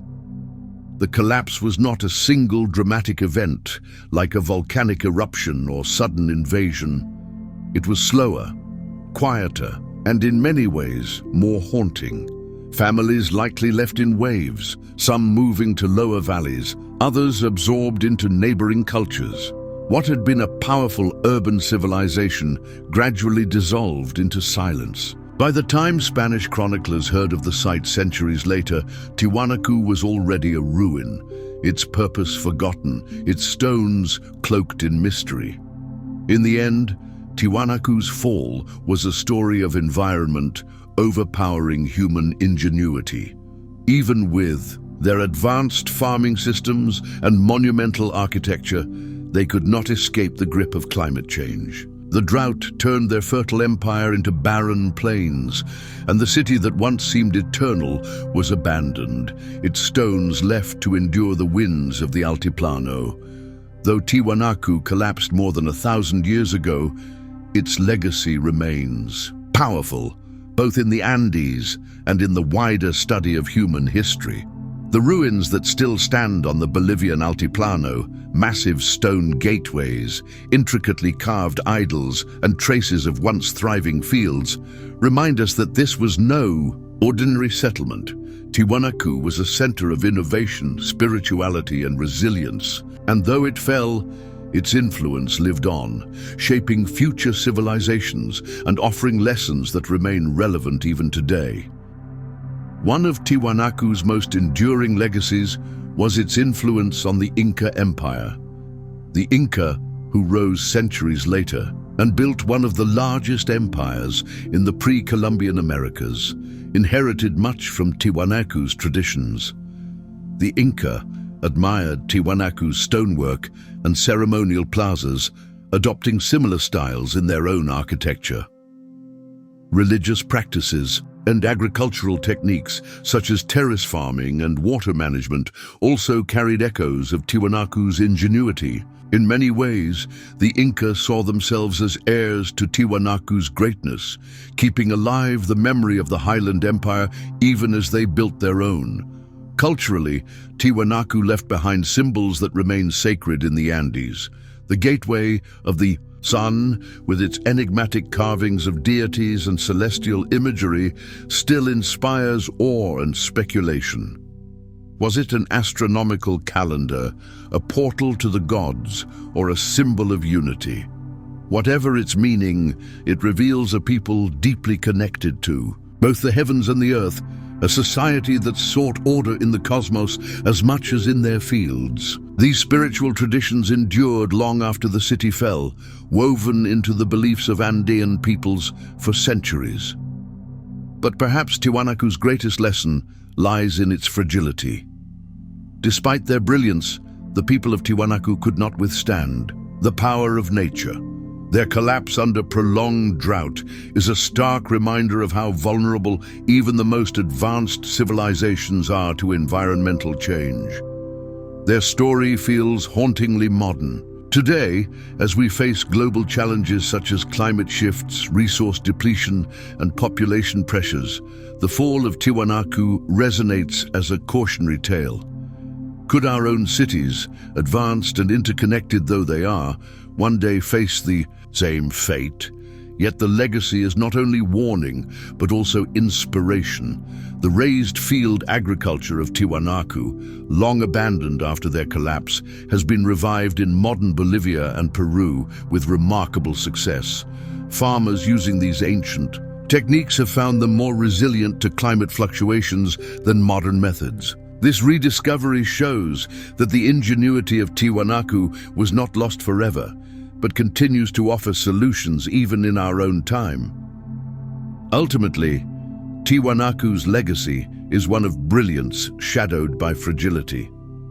They remind us that human achievement, no matter how extraordinary, is always tied to the environment that sustains it. Their stones still stand against the winds of the Altiplano, silent witnesses to both triumph and tragedy. And their story continues to echo, urging us to learn from their resilience, their collapse, and their enduring mark on history. Akrotiri, a city frozen in volcanic ash in the heart of the Aegean Sea on the island of Thera, known today as Santorini, lay one of the most remarkable settlements of the Bronze Age, the city of Akrotiri. Flourishing around 1600 BC, Akrotiri stood at the crossroads of the ancient Mediterranean world.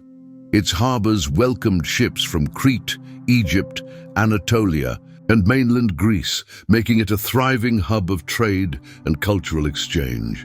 To wander its streets before disaster struck would have been to see a city alive with color, art, and energy. What set Akrotiri apart was its sophistication.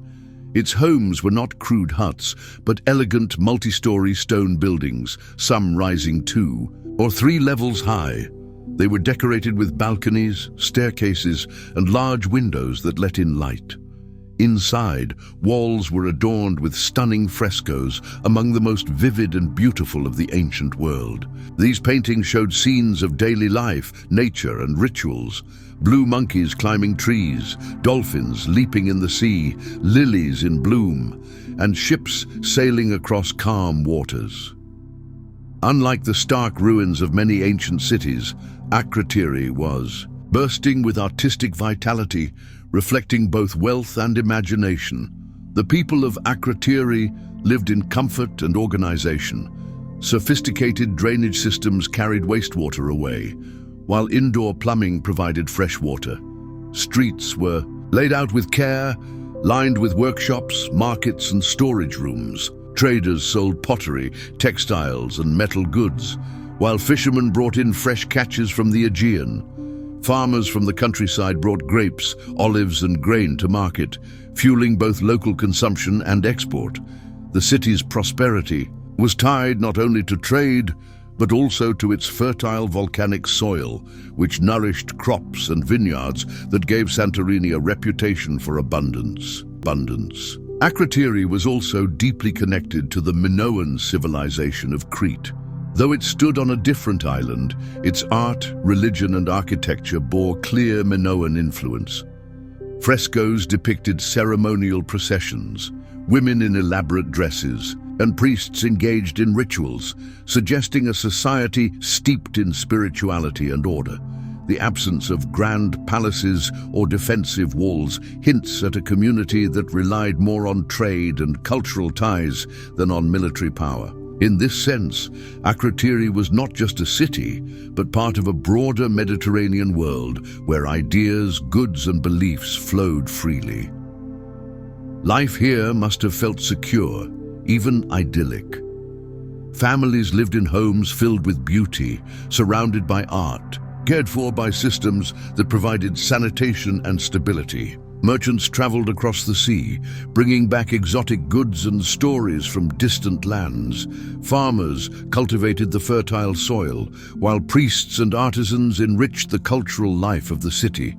To live in Akrotiri was to live at the height of Bronze Age sophistication, in a city that balanced wealth, art, and spirituality. And yet beneath this thriving community lay a danger no one could fully see. The very volcano that gave the island its fertile soil was silently preparing a catastrophe. For all the brilliance of Akrotiri, its fate was sealed by forces far beyond its control. Akrotiri's prosperity rested on land shaped by fire.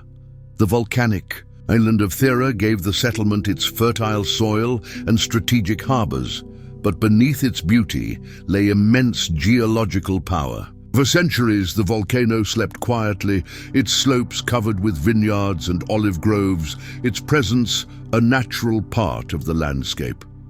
To the people of Akrotiri, it was a silent neighbor, perhaps even a source of spiritual awe. Yet, as the 17th century BC unfolded, signs began to appear that this neighbor was stirring. Archaeological evidence suggests that earthquakes shook Akrotiri in the years before its final destruction. Excavations show buildings repaired hastily, walls reinforced, and collapsed structures rebuilt. The city bore scars of tremors that had rattled its foundations more than once. For a community skilled in construction, these events were disruptive, but not fatal.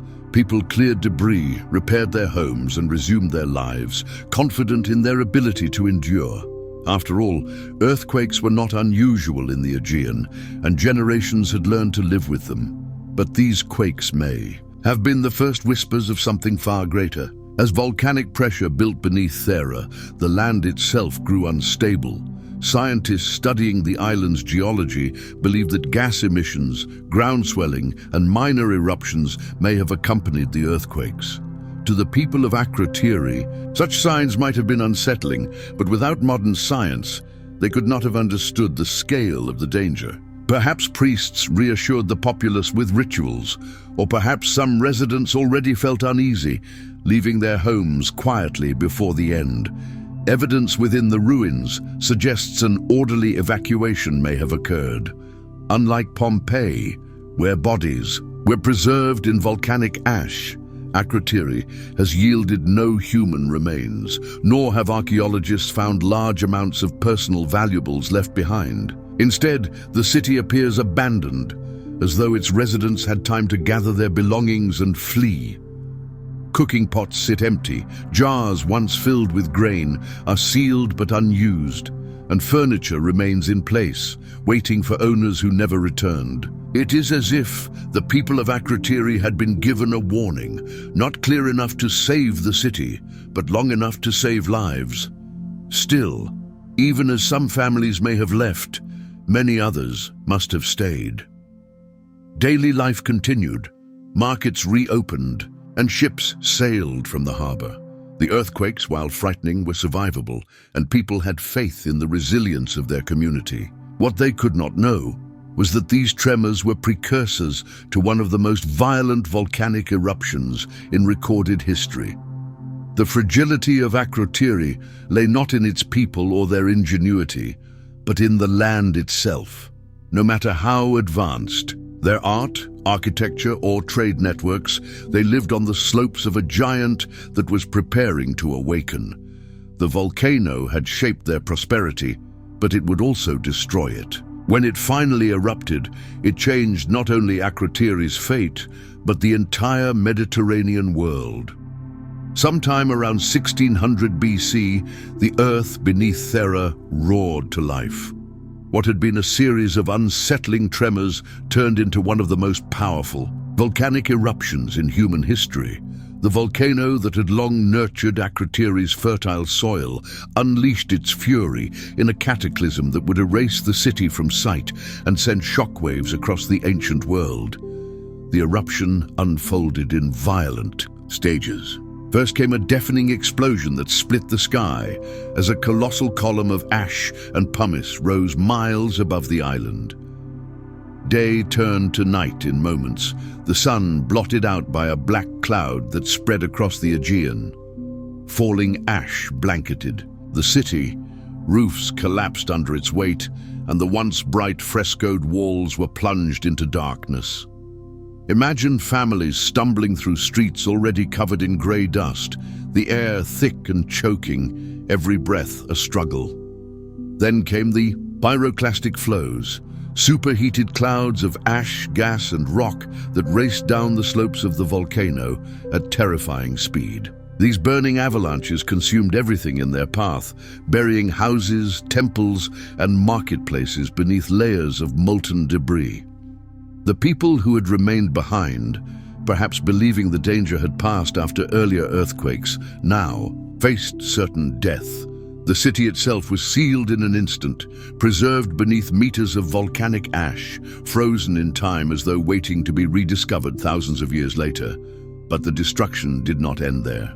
As the eruption reached its climax, the volcano's caldera collapsed inward, sending massive tsunamis rippling across the Mediterranean. Entire coastal settlements in Crete and elsewhere were devastated by waves that may have reached heights of 30 meters. Harbors were destroyed, fleets of ships smashed, and trade routes disrupted. For the Minoan civilization on Crete, whose power depended on naval dominance, this was a crippling blow. The Thera eruption is often seen as a turning point in their decline. The environmental effects of the eruption were global. Ash and sulfur particles hurled into the atmosphere dimmed the sun, lowering temperatures across the northern hemisphere. Crops failed, harvests dwindled, and famine followed in regions far from the Aegean. Historical records from Egypt and Mesopotamia describe strange weather patterns and darkened skies, echoes of Thera's catastrophic impact on distant lands.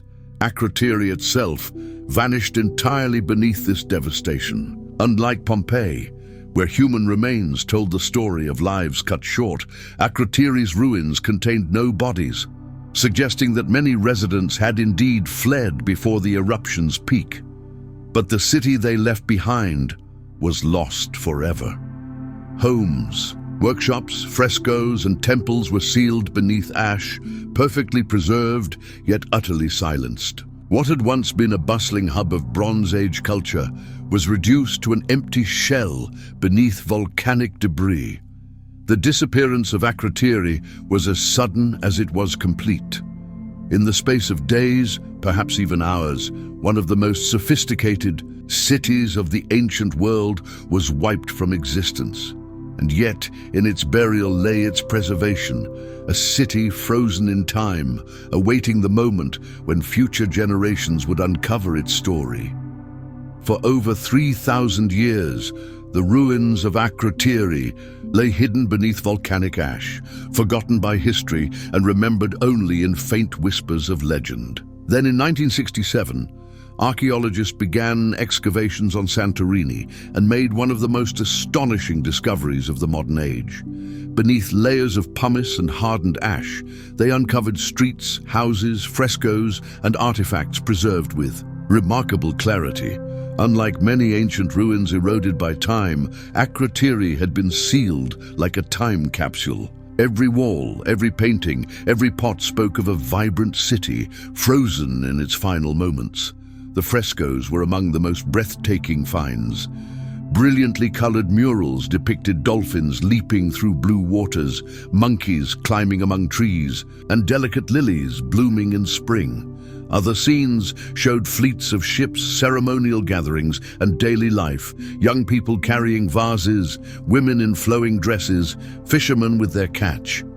These images revealed not only Akrotiri's prosperity but also its humanity. Here were people who valued beauty, ritual, and connection to nature, leaving behind a visual record of their world, even though their voices were lost. The rediscovery of Akrotiri also revived one of history's most enduring legends, the story of Atlantis. The Greek philosopher Plato wrote of a great island civilization, advanced and prosperous, that was destroyed in a single catastrophic day and night, swallowed by the sea. Scholars have long debated whether Atlantis was myth or memory, and many point to Thera's eruption as a possible source of inspiration. A wealthy island civilization suddenly buried by volcanic fury, sending waves across the Mediterranean. The parallels are striking. While direct proof linking Atlantis to Akrotiri is lacking, the story of Thera may well have echoed across generations, transforming into the myth Plato later recorded. Akrotiri also offers profound lessons for today. Its destruction highlights the unstoppable force of nature and the fragility of even the most advanced societies. The people of Akrotiri had created a city of art, architecture, and sanitation, centuries ahead of their time, but none of it could withstand the volcano beneath their feet. In our modern world, where cities still rise near volcanoes, rivers, and coasts, Akrotiri reminds us that environmental forces can change history in an instant. At the same time, its preservation offers hope. The revival of its frescoes and artifacts allows us to walk through its streets and glimpse daily life from more than 3,000 years ago. Few civilizations have left us such a vivid portrait of their world, frozen at the moment of disappearance. Akrotiri teaches us not only about loss, but also about endurance, how culture, art, and memory can survive millennia, waiting to be rediscovered. Ultimately, the legacy of Akrotiri lies in its duality, both a cautionary tale of sudden catastrophe and a timeless gift of beauty. Its silence is haunting, but its art still speaks. And as we face our own uncertainties, Akrotiri reminds us that civilizations, no matter how advanced, live always at the mercy of nature. Yet they also live on through the stories and images they leave behind. Angkor, the great Khmer Empire's collapse in the heart of Southeast Asia, within the dense forests of present-day Cambodia, rose one of the most spectacular civilizations in human history, the Khmer Empire. At its height, between the 9th and 15th centuries CE, the empire controlled vast territories stretching across modern Cambodia, Laos, Thailand, and Vietnam. At its core stood Angkor, a city so immense that it was once the largest urban center in the pre-industrial world, covering nearly 400 square miles and home to perhaps 1 million people. What made Angkor extraordinary was not only its scale, but also its ingenuity. The Khmer people had mastered the most unpredictable element of their environment: water. Monsoons brought heavy rains in summer, followed by long, dry months. Instead of being defeated by this challenge, Khmer engineers built one of the most sophisticated hydraulic systems in history. They dug vast reservoirs, known as barrages, and interconnected them with canals and moats. These not only stored water for the dry season, but also helped control flooding in times of heavy rain. The largest, the West Barrage, stretched over 8 kilometers long and 2 kilometers wide, capable of holding millions of cubic meters of water. This system allowed Angkor to produce abundant rice harvests that sustained its enormous population year after year. The city itself was a marvel. At its heart stood Angkor Wat, the largest religious monument in the world, built initially as a Hindu temple dedicated to Vishnu, before later being transformed into a Buddhist sanctuary. Its walls were adorned with exquisite carvings depicting epic battles, celestial dances, and religious scenes, blending devotion with artistry. Surrounding Angkor Wat were countless other temples. Bayon with its serene stone faces, Ta Prohm, entwined with tree roots, and Angkor Thom, a walled city filled with grandeur. Together, these structures reflected not just religious devotion, but also the Khmer mastery of stone architecture. Daily life in Angkor must have been vibrant. Farmers worked the irrigated fields, producing surpluses that fed both local markets and distant trade. Merchants thrived in bustling bazaars, where goods from China, India, and beyond were exchanged. Artisans carved stone, cast bronze, and wove textiles. Monks and priests performed rituals in temples that echoed with chants and incense. The streets and waterways bustled with movement, from ordinary families fetching water to nobles riding in ornate carriages. For centuries, Angkor stood as a symbol of power, wealth, and cultural brilliance. Its monuments rivaled the pyramids of Egypt or the cathedrals of Europe in ambition and scale. To its inhabitants, it must have seemed eternal, a city too grand to fall. Yet beneath its splendor lay vulnerabilities that would, in time, bring even this mighty empire to its knees. The greatness of Angkor was built on water, but this same reliance became its deepest vulnerability. The Khmer Empire's sophisticated hydraulic network was a triumph of engineering, sustaining a city of nearly 1 million people. Yet, such dependence on artificial systems meant that any disruption, whether from climate, neglect, or political turmoil, could trigger cascading problems. Beneath Angkor's grandeur, mounting pressures slowly undermined its stability. One of the primary challenges was environmental fragility. The monsoon cycle of Southeast Asia is notoriously unpredictable. In years of heavy rainfall, canals and reservoirs could overflow, flooding fields and damaging crops. In years of drought, those same reservoirs might not refill adequately, leaving communities short of water. For centuries, the Khmer engineers had managed to adapt, building and repairing their vast system of barrages and canals, but this required constant maintenance, enormous labor, and political unity. As the empire expanded, the network grew increasingly complex and increasingly fragile. At the same time, Angkor faced pressures of overpopulation. A city of nearly 1 million required not just food, but also vast amounts of timber, stone, and farmland. Forests were cleared to provide wood for housing and fuel. Stone quarries were dug deeper to supply temples and monuments. As more land was consumed for rice paddies, soil quality may have deteriorated, putting further strain on the agricultural base. The grandeur of Angkor's temples concealed the enormous daily burden of sustaining such a vast population, one that could tip into crisis when resources faltered. Political tensions added another layer of fragility. The Khmer Empire was not a monolithic entity, but a dynamic realm ruled by powerful kings, priests, and aristocrats. Succession disputes and rivalries within the royal court often disrupted governance. Each new ruler sought to leave his mark by commissioning ever larger and more elaborate temples, straining resources that might otherwise have been invested in maintaining the water system or strengthening defenses. In this way, ambition and rivalry may have distracted from the city's deeper vulnerabilities. Religion also played a role in these pressures. Angkor's shift from Hinduism to Buddhism brought cultural transformation, but also potential unrest. Temples that once glorified Hindu deities were converted to Buddhist sanctuaries, and the shift in patronage may have created tensions among the elites who had long tied their power to traditional religious structures. Such ideological changes, though not violent revolutions, could have unsettled the balance of society at a time when unity was needed most.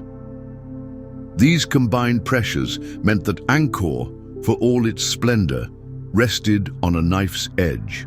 Its water system, once its strength, had become a burden requiring relentless upkeep. Its population, once a sign of power, risked overtaxing its environment, and its rulers, once unifying figures, became entangled in rivalries and grand ambitions that drained resources. The cracks in Angkor's foundations were not visible to its citizens at first, but they were there, waiting for the weight of drought, flood, and conflict to widen them into collapse.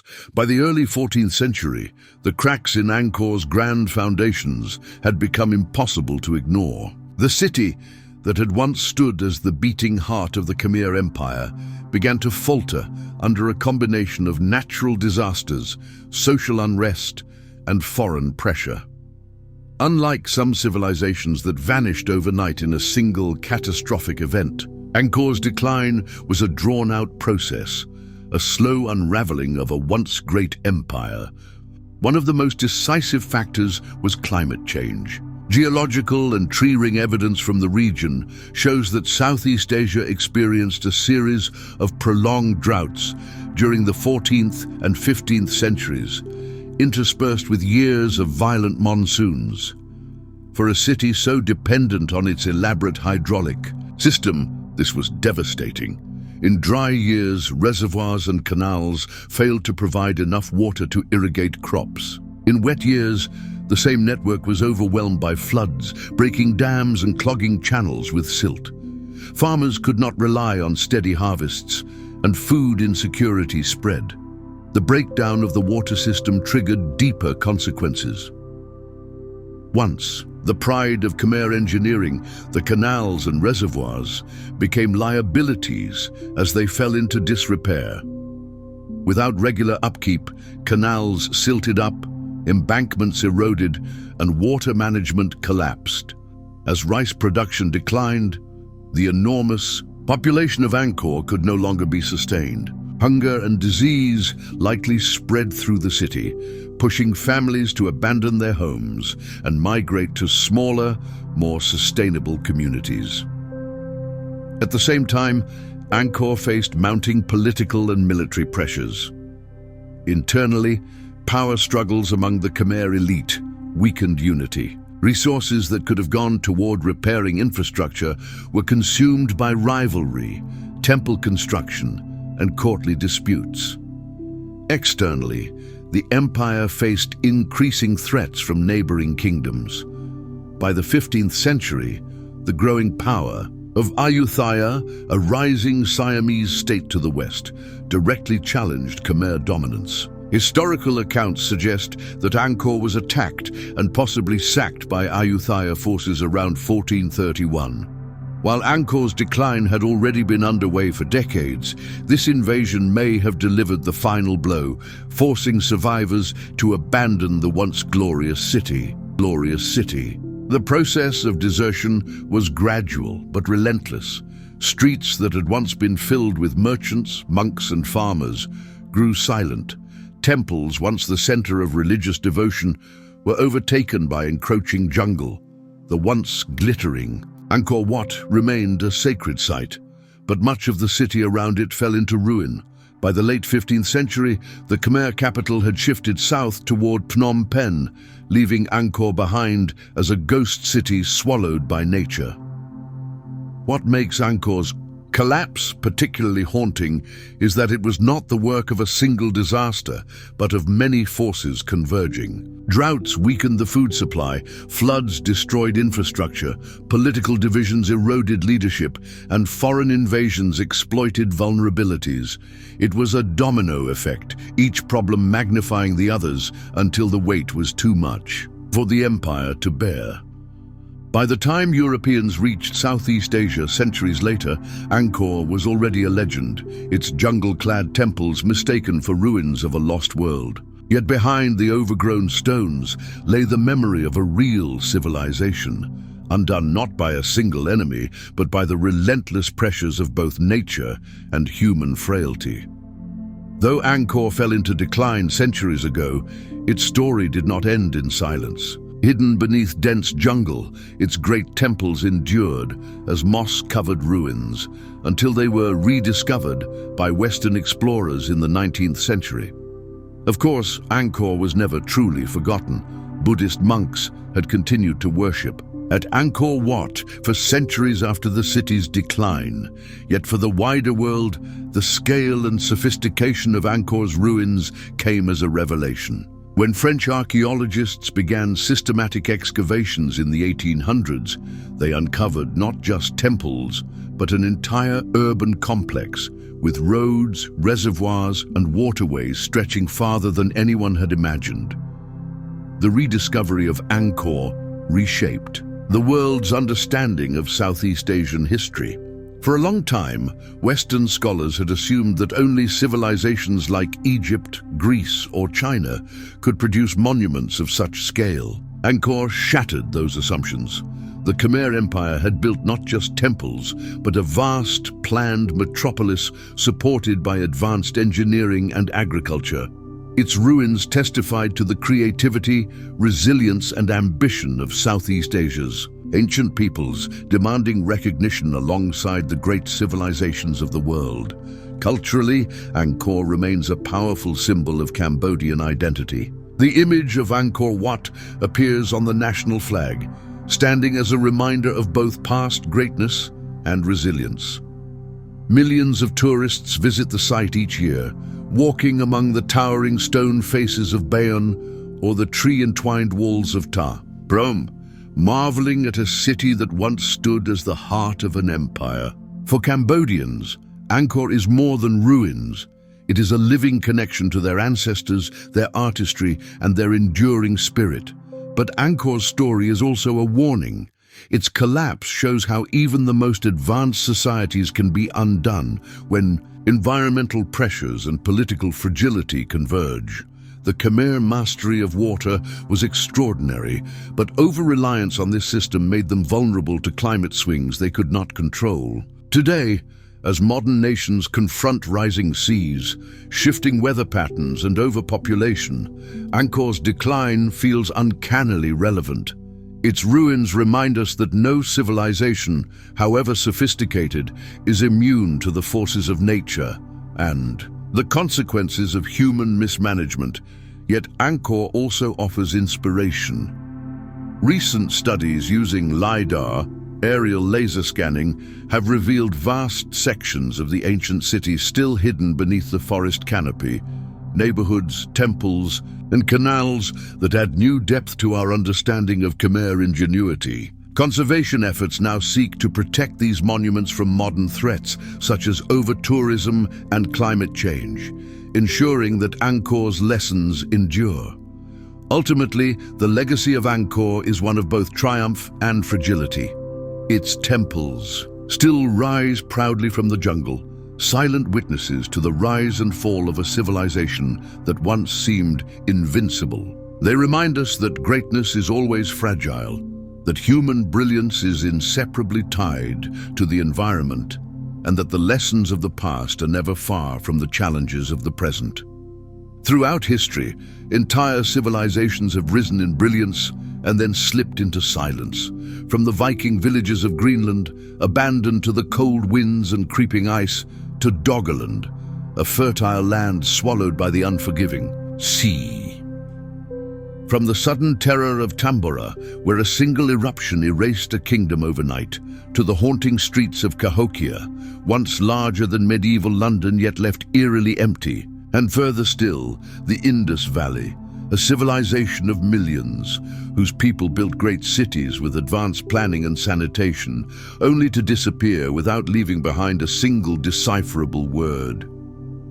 Each story reminds us of a truth that feels unsettling.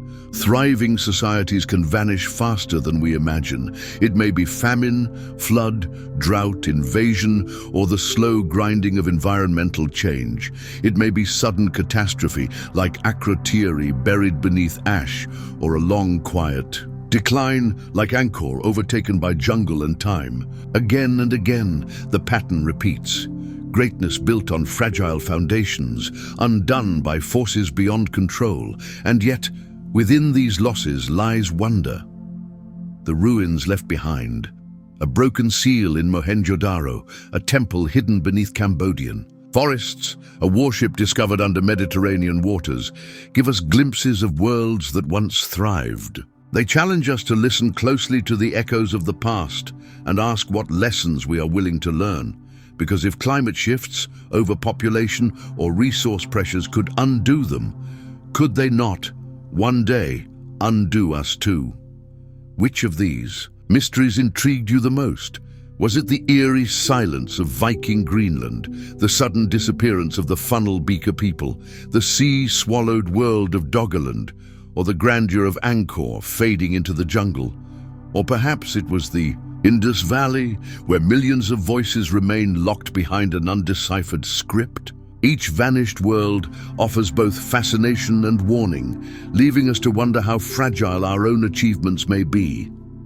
History is not just the story of kings and empires, but of ordinary people who built, dreamed, and vanished, leaving behind puzzles for us to solve. Their lives remind us that no society is eternal, and every civilization carries within it both brilliance and vulnerability. If you found this journey through history's greatest mysteries as captivating as we did, share your thoughts below. Which lost civilization do you believe still holds the greatest secrets? And what lessons from their disappearance do you think matter most for us today? Don't forget to subscribe for more explorations into the forgotten corners of our past, where ruins and relics still whisper their stories. Stay curious, because the past has more to tell us than we often realize, and every mystery we uncover brings us one step closer to understanding not only who they were, but who we are.